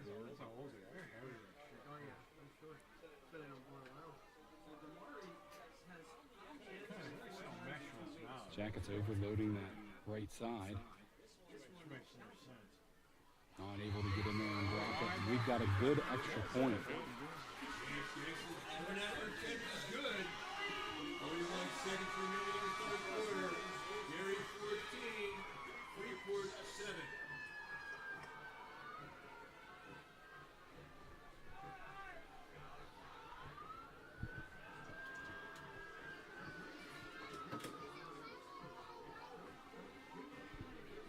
Taking a look at that body language on the Jacket sidelines. A lot of crossed arms, a lot of hands on the head right now. Trying to figure out this Derry, how to stop this Derry offense, which has exploded here in the second half with 2 touchdowns.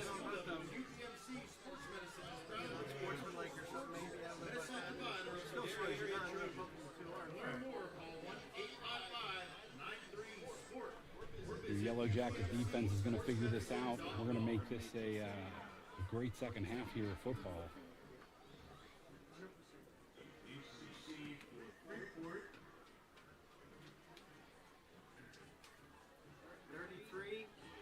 Glenn and King back deep. Next line is Neesteen and Mabo. Onside kick. We're spread out enough. Second source we go now. All of a sudden, no scoring in the first half. The third quarter started off. Freshman Aiden Elkhorn on the third line of the kick return here.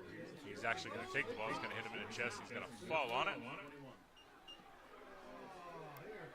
Oh, you can't let the sideline make that call. That's bad.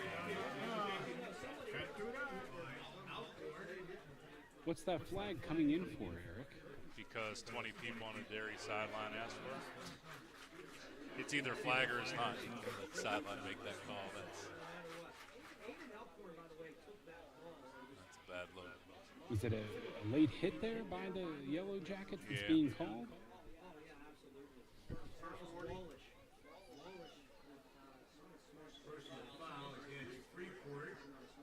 Frustration play, I'm sure, for Wallish, but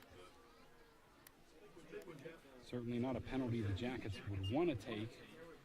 It's going to push what would be good field position back to inside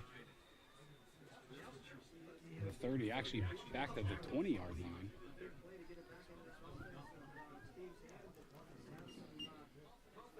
This is going to be a difficult shot here. We've got a difficult press box position with this play. hopefully we'll get some positive yardage, make it a little bit easier on you. Neesteen on the jet action, gets the handoff, cuts it up. 5 and now 10-yard gain. Neesteen generating some good offense for the Yellowjackets tonight. He is our scorer. Got a Trojan down on the side over there. Braden Robinson, number 7. Impressed with his play there from the slot receiver position tonight.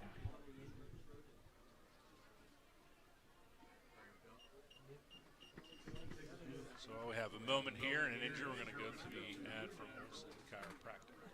Be right back on the High Top Sports Network. Life doesn't slow down when the everyday aches and pains have you sidelined. So get back on the field sooner with the care of Olsen Chiropractic. Dr. Ryan Olsen and his staff treat a variety of conditions for patients of all ages. Don't jeopardize your quality of life and the moments along the way. Let Olsen Chiropractic help you find the healthier, younger you.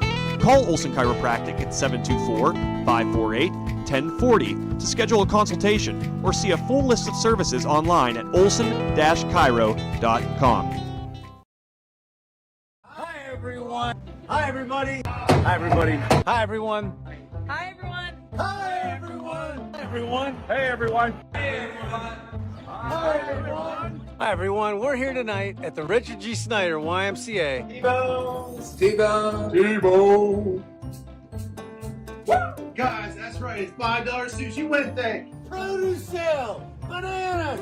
45 cents a pound. Pork turkeys. You know why we're doing pork turkeys? We're doing a fundraiser. The meat keeps on rolling here at Sprinkle. You know what day it is today. It is Sushi Wednesday. $5 sushi rolls today. We're getting inspired. Come on and help me hashtag save on me. And we're pumped up because we are less than 24 hours away from Camp Out for Community tomorrow. Like and share, like and share. So like and share, like and share. Help spread the word. Just make sure you like and share. We can't do what we do without you. Come and see us. We can't do what we do without you. Come and see us. We can't do what we do without you. Come and see us. Can't do what we do without you. Come and see us. Bye.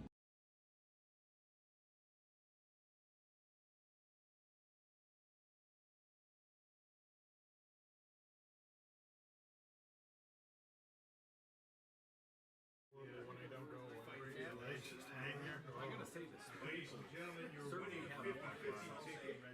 We announced after the display. The Sprankles certainly have a lot of hats. I think I saw a football helmet, a Pennsylvania Dutch or German hat. Do a great job on social media. So Robinson came off under his own power. Hopper with a pretty obvious cramp. Big sack on his first play back, live under action here. Sacked by Bendel and Drew Ross. Another long second down. Yellowjackets need to eliminate these negative plays. Not only have the penalties killed them tonight, but the negative plays, the tackles for losses, taking a couple of sacks tonight. The offense not going to have a great night when they're moving backwards, either via their own difficulties or with the assist of those gentlemen wearing the stripes. It's been tough sledding for the Yellowjackets offense. We're looking to get them fired up here in the second half. But it's going to take a long conversion from well behind the sticks here on second down. Freeport, that sack was the last play of the second quarter. So field. Third quarter? What did I say, second? Yeah. And in the third quarter, we moved to the fourth quarter. The traditional pulled up four fingers might have finally ended. See either side. I love the four phalanges for the fourth quarter. Like overhyped trend for so many years. Held at the Lake Trail Bells. And then at 2, enjoy the alumni band concert showcasing the musical talents of our alumni. At 7 p.m. I feel like the Jackets want we can get a big chunk play here on the second and 19, but I really think they'd be better off just clicking off 6-7 yard play. Second down, decent shot at the third down convert. Something to get them back at least to that original line of scrimmage. You know, let's try and get half of the penalty yardage or get all that penalty yardage back here on second down if possible. One's blocked, Freeport still on the sideline. We've seen a lot of successful plays downfield tonight for Salinger. I wonder if we can get something open down the seam here on a long second down. Keep an eye on that H-back Salinger, number 5, bottom of your screen.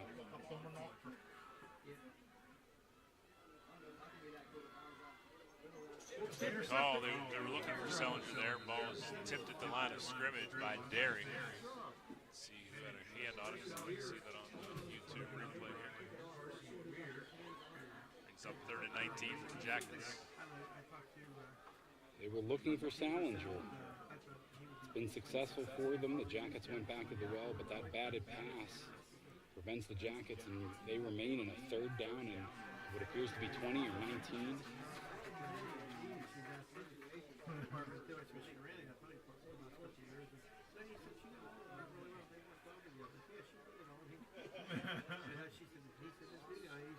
Quite telling a replay who got a hand on it. Nice run here by Sean Selinger. Gets back to the original line of scrimmage. Just gives him a better spot to punt from, though, unfortunately. No first down there. Selinger, after that little reverse run, is going to have to drop back now and punt.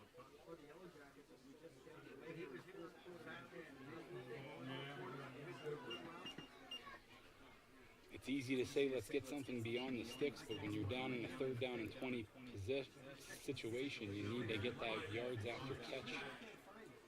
I'm pretty comfortable with the play call there. Low line drive, top spin. The ball's going to roll dead. It'll be 1st and 10 for the Trojans at their own 44-yard line. It'll be 11-17.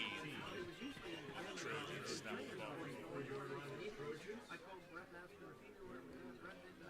Big defensive series here for the Yellowjackets as they're trying to keep this to a one-score game. Derry seems to have some confidence in their kicking game, according to head coach. And they've said between 35 and 40 yards, they're very confident in their kicking game. So Freeport doesn't have a big margin for error as Derry starts off with good field position here. Quick hitters. Too much time. Handoff is to Brown.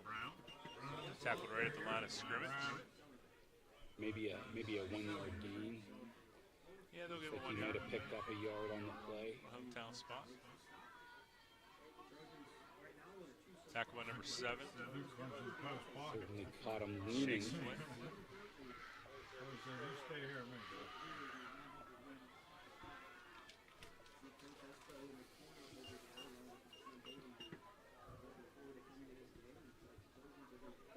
Riverhawks, one of our partner broadcasts on the High Top Sports Network. They're up 35-23 over Hampton.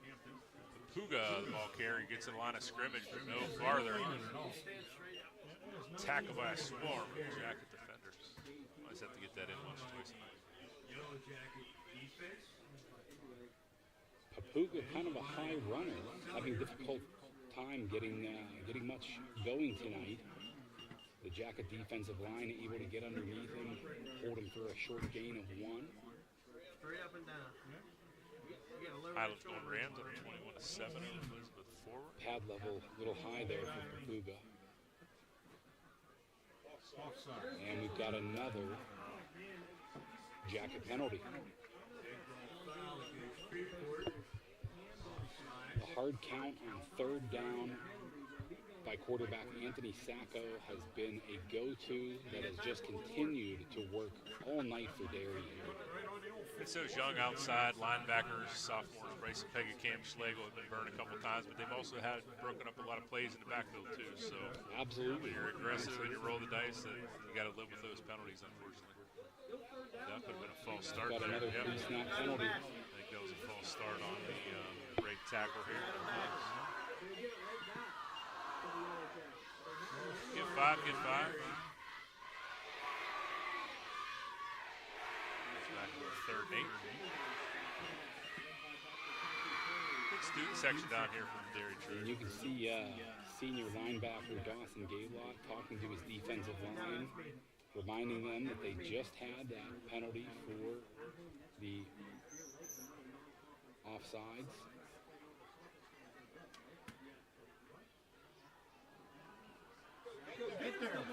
Mario Robinson breaks through another tackle, runs out of bounds.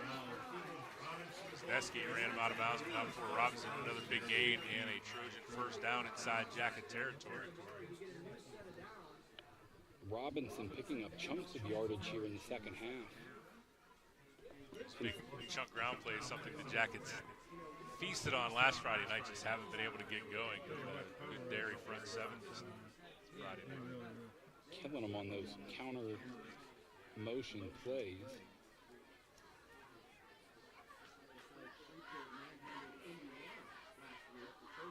See the linebacker Salinger calling out the defensive alignment on the front. And off again to Robinson. Tackled by 77, Wade Patashnak.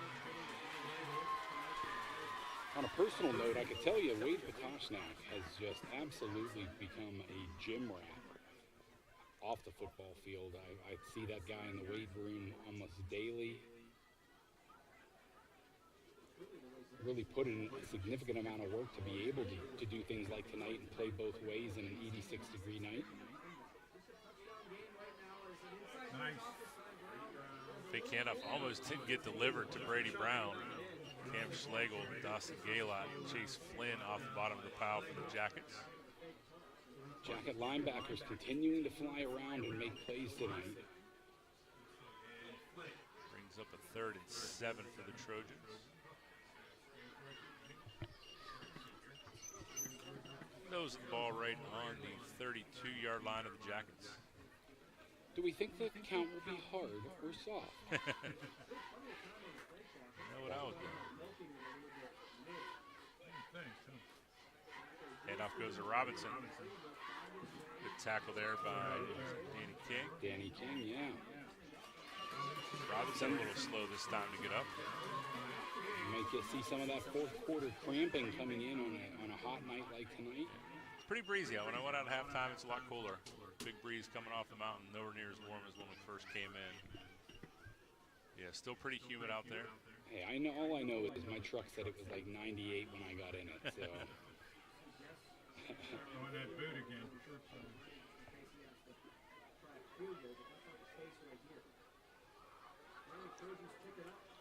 We're going to continue to see a heavy dose of Robinson here in this fourth quarter. 4th and 2 offense. Derry picking up chunk plays and going to Robinson. I'd expect to see him again here. Couple attempts at a hard call by Sacco. Freeport doesn't bite. Derry will call the timeout with 7:03 remaining in the fourth quarter.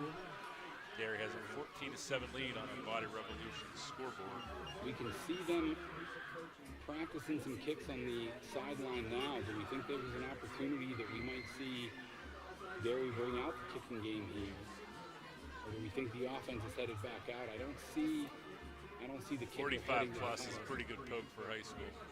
Don't see that too often. Oh yeah, that would be. I think maybe he's warming up for the next possession. For the next potential fourth down, I should say. Maybe I shouldn't have touted my contacts so well. I thought they were inside the 20. They're actually just inside the 30. That would be a heck of a high school field goal. We've seen kickers make field goals that long in high school. Don't know. Yeah, he's got the wind at his back, so this will be the direction to do it. But they elect to go for it here in the short yardage fourth down. Robinson sidecar left, 2 H-backs behind the line of scrimmage. Sacco out of the gun. Gives it to Robinson. Robinson bursts through the line. Robinson up the sideline. He is tripped up short. They're going to signal for a touchdown. Robinson takes it in from 27 yards out. Jacket sideline. For the Trojan touchdown. Beside themselves right now.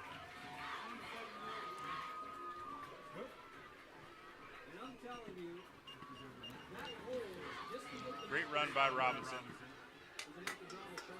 Gets Derry on the board once again. The off-tackle runs tonight by Robinson really causing fits for the Yellowjacket defense when Robinson goes off-tackle.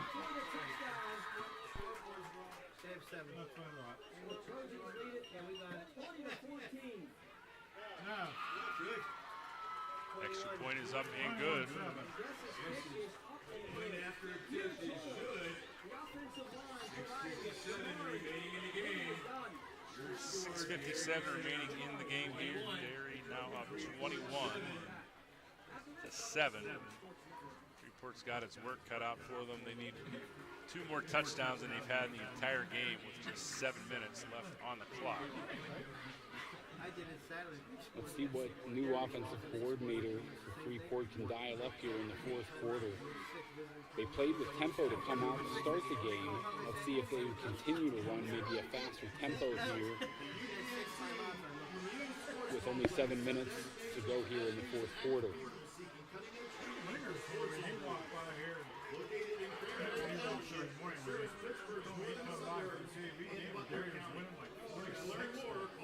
We've seen both Glenn and Wisniewski have some fairly decent returns in the punting and kicking game tonight. It would be a big boost to the Yellowjackets if they could start this drive with some decent field position. It looks like King may be back there with Glenn. Kind of early, though. Yes, it is. We're out there. Knee Steve Themeba, the second line of the return squad, then Pega. I used to walk with my camp. I can't keep up with him. 22 Anthony O'Donnell on the Freeport side of the third tier of the return. A little squib. Will be taken. Neesteen tried to grab and go, but Reyes Pega falls on it. The Jackets will start 1st and 10. The ball spotted around their 27, 28-yard line. 6:56 remaining in the game. Freeport's got to get on the board quick here and then hope for a 3 and out by the Trojans. Eric, I'm going to say that the pass protection is going to need to hold up on this drive. We're going to need to move the ball through the air. We're going to need to keep those defenders off of quarterback Drew Ross. Inside handoff to Mickey Glenn. Mickey Glenn breaks through the first couple defenders. Tackled after about a 5-yard gain.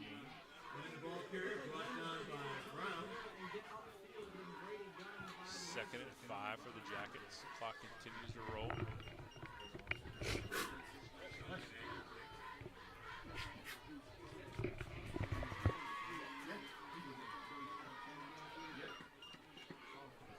Low snap there for Ross. Handles it well. Steps up into the pocket.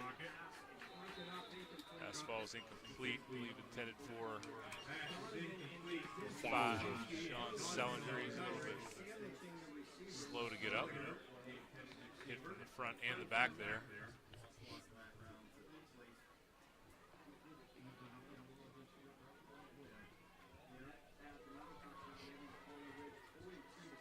Nothing else in the incompletion stops the clock. 3rd and 5. Trojan front pinning their ears back a bit. Expecting pass here, I think, on 3rd down. Neesteen jet action, gets the handoff. Great block by Sean Selinger. Neesteen around the defender up the Trojan sideline. He's got the 1st down. How is that not a late hit if it was late hit the other direction? The officials, the 2 officials on this side of the field are just bad. That could, especially after letting the sideline make that call when it was the other way around. That's just bad. Seems to be the consensus here in the press box that Neesteen is hit out of bounds and late on the play. No flags. 6-minute mark, 1st and 10. Ball at the 40-yard line for the Jackets. Another low snap. Ross goes down for a sack.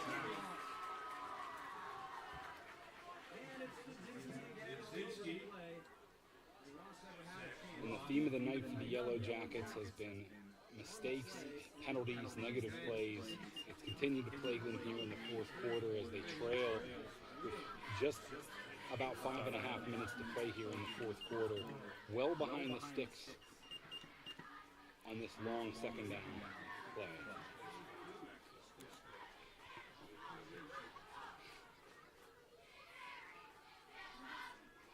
Ross slings it over to Matt Wisniewski. Wisniewski up the Jackets sideline.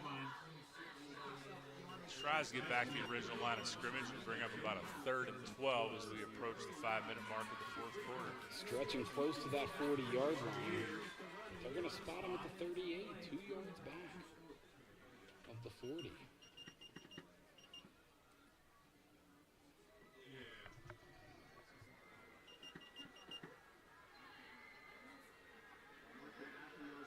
Ruskin on the shotgun, drops back, escapes the pocket.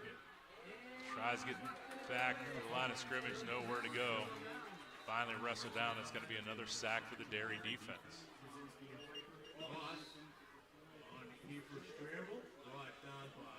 Trailing by 2 scores with a long 4th down behind the sticks, the Jackets have a decision to make here.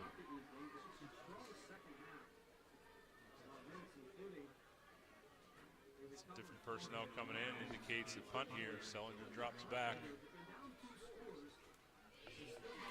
Mario Robinson will drop back deep for the Trojans. Flag on the Jacket sideline. We're going to get a sideline warning here.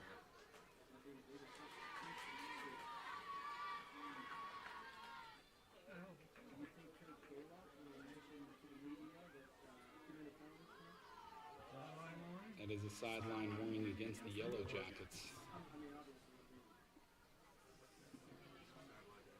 When you're down by 2 touchdowns, I feel like a sideline warning here is not something that you want to shy away from.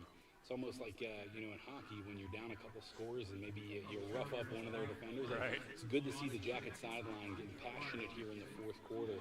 It's going to take some passion and effort to get back into this ball game.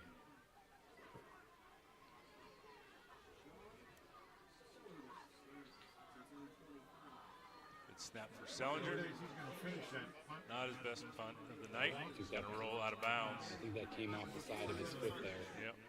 You see Sean just looking down at his foot like it betrayed him. Like an outfielder that drops a fly ball, he's checking out the glove that as you said, betrayed him on the play.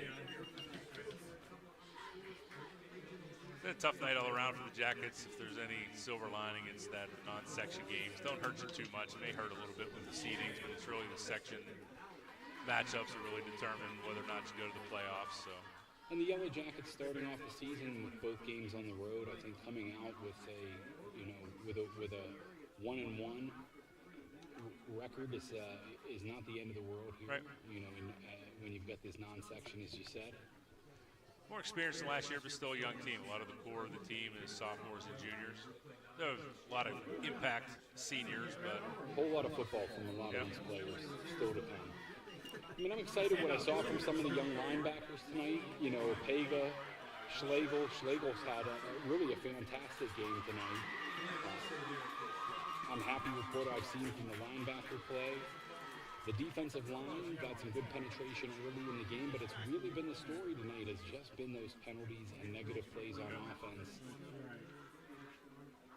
We said it at the very beginning, you know, the head coach at Derry says that the strength of their team is their defense. They've shown that tonight. Their offensive line is also, you know, has quite a few returning starters as well as some strength of their team, and they leaned on that offensive line in the running game of Robinson. Once he gets rolling, you don't want to be on the tracks. He's a weapon. Papuga runs over a Jacket defender, and he's hit hard. Now with a 2-score lead, you see the Trojans leaning on their bigger backs to try and wear down this Jacket defense. Head coach for Derry talked about it in an interview before last week's game that, you know, Papuga is that fourth down. He's that closer. He's the guy that you can bring in there and certainly lower the shoulders in the fourth quarter when guys are shying away from hits. I would expect to see a heavy dose of Papuga here in the fourth quarter on this drive.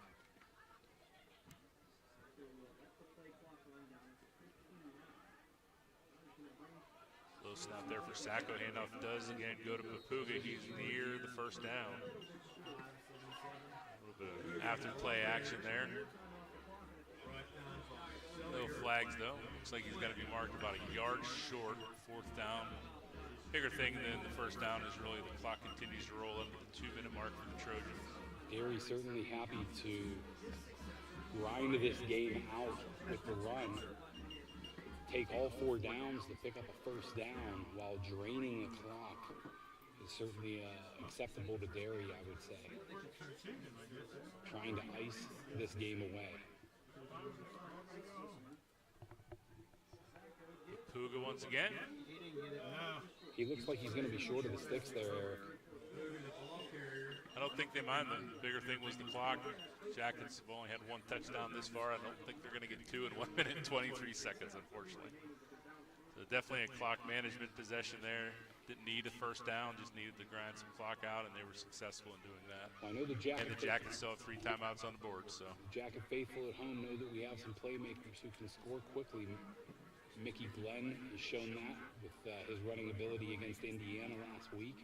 We've seen Wisniewski and King certainly make big plays in the past. Tonight we've seen a couple of big catches out of Salinger down the seam. So there is an opportunity for the Jackets to move the ball, but they are certainly running out of time. We'll use a timeout here.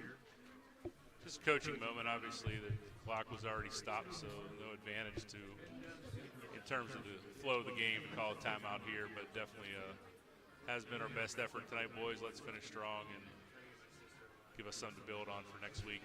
First home game of the year against Quaker Valley. Well, I think Derry wants to certainly align and talk to the guys about making sure that they're not letting anybody get behind them. they're going to run that, maybe not a prevent, but certainly a cover 3 type shell here. Get a few guys deep and make sure that there's no Jackets getting behind them for a quick strike. This is where I want to see somebody like a Salinger, still using the middle of the field a little bit when you've got the timeouts that we have. You have that opportunity to still use a little bit of the middle of the field on this drive. This touchdown is all that matters in the game, so let's... 2 receivers right, 2 receivers left. Glenn is boxcar left of Ross in the shotgun. Ross drops back. Finds Wisniewski on a little screen. Wisniewski runs over the defensive back, and he's near a first down. I think he's still in bounds. Yeah, the flagman dropped the sticks, I'm not sure. The clock has stopped over there. It started again. Go for a 9-yard gain, 2nd and 1.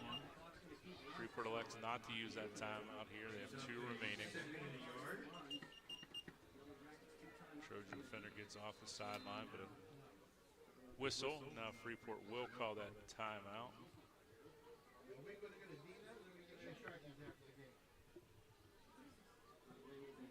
Maybe this is an official conversation, not a timeout by the Jackets. I think they might be discussing whether or not Wisniewski was out of bounds on that previous play and whether or not the Jackets are owed a little bit of time on this clock.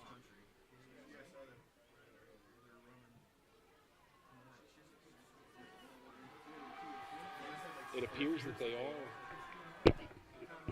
are signaling. 1-1-4. 1-1-4. 1-1-4.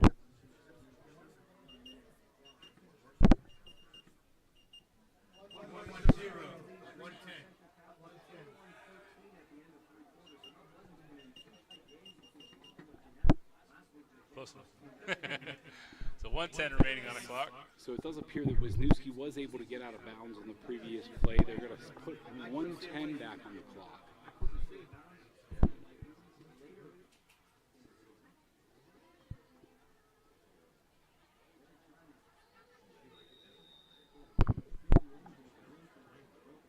It's nice to see this young Jacket team still trying to fight. Nice blitz pickup there by Mickey Glenn. There is some laundry on the field.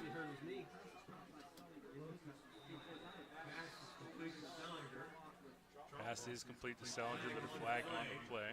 It's in the area of a hold.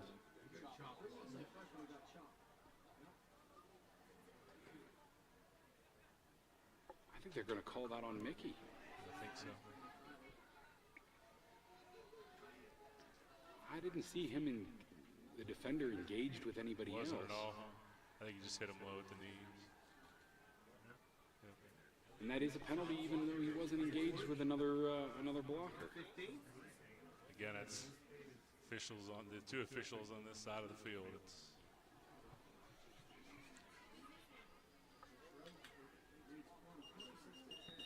nothing matters in the flow of the game. 1 minute and rolling.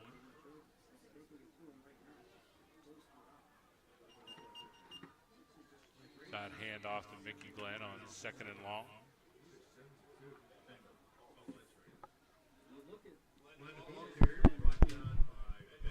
And I think at this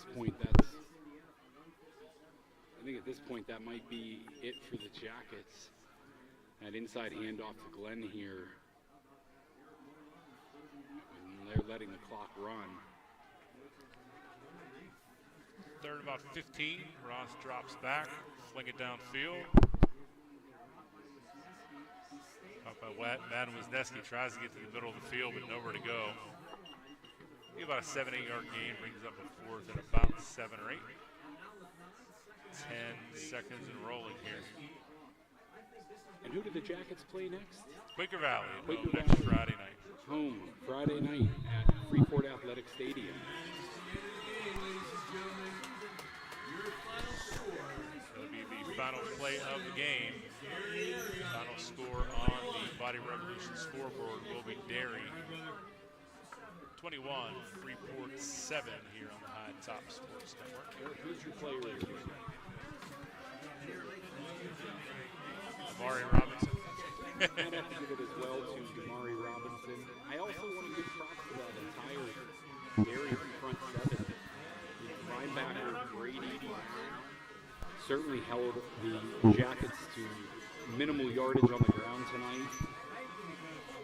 From a defensive perspective, I'm going to give my player of the game on the defensive side of the ball to Brady Brown. I think Damari Robinson on offense is a great pick for player of the game. The Jackets will try and get back on track next week against Quaker Valley at home to open up section play? No, not in a section. Still not in section play. No. It's actually supposed to be a Latrobe game. The schedule got moved around when Alan Koopa changed classifications there, so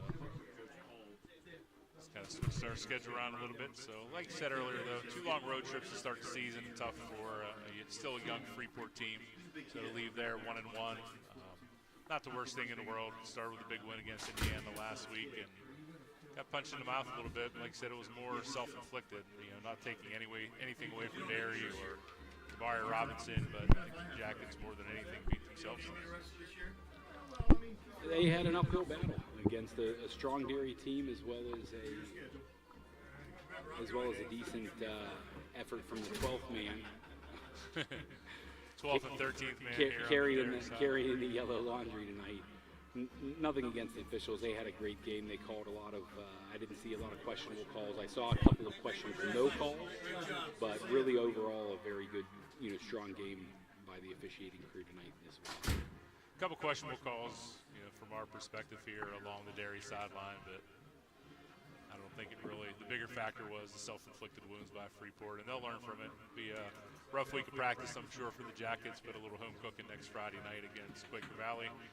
Will be good for the hometown boys. So I look to see them get rid of the pre-snap penalties. You can handle some of those in game or in the heat of the moment penalties, but the dead ball penalties, the late hits, the pre-snap penalties, false starts, offsides on defense really were a problem tonight for the Yellowjackets. You're not going to win a lot of ball games when your penalty yardage is close to your offensive output, and I think the Yellowjackets are going to go back to the drawing board a bit. But, excited and for what this young Freeport Yellowjacket team can do, not only as they progress throughout the season, but in years to come for a lot of these players. So still excited about the future of Freeport football here in 2024. Absolutely. I think, like I said, next week some home cooking against Quaker Valley will do the team some good. I want to thank Joe Rhodes, Josh Schreckengoss, and the guys from High Top Sports Network for allowing us to do what you and I got to do tonight, Bob. Always a pleasure working with you. I also want to thank our sponsors, Body Revolution, Birdsfoot Golf Course, Sprinkles Neighborhood Markets, Armstrong Indoor Athletics, Olson Chiropractic, and Steffi's Country Catering for supporting the broadcast here tonight. So on behalf of Bob Buderbaugh, this is Eric Westendorf checking out on the High Top Sports Network. Something like right to the end of this game was making this cord, like as soon as it touched anything, it was like real sensitive at the end of the game.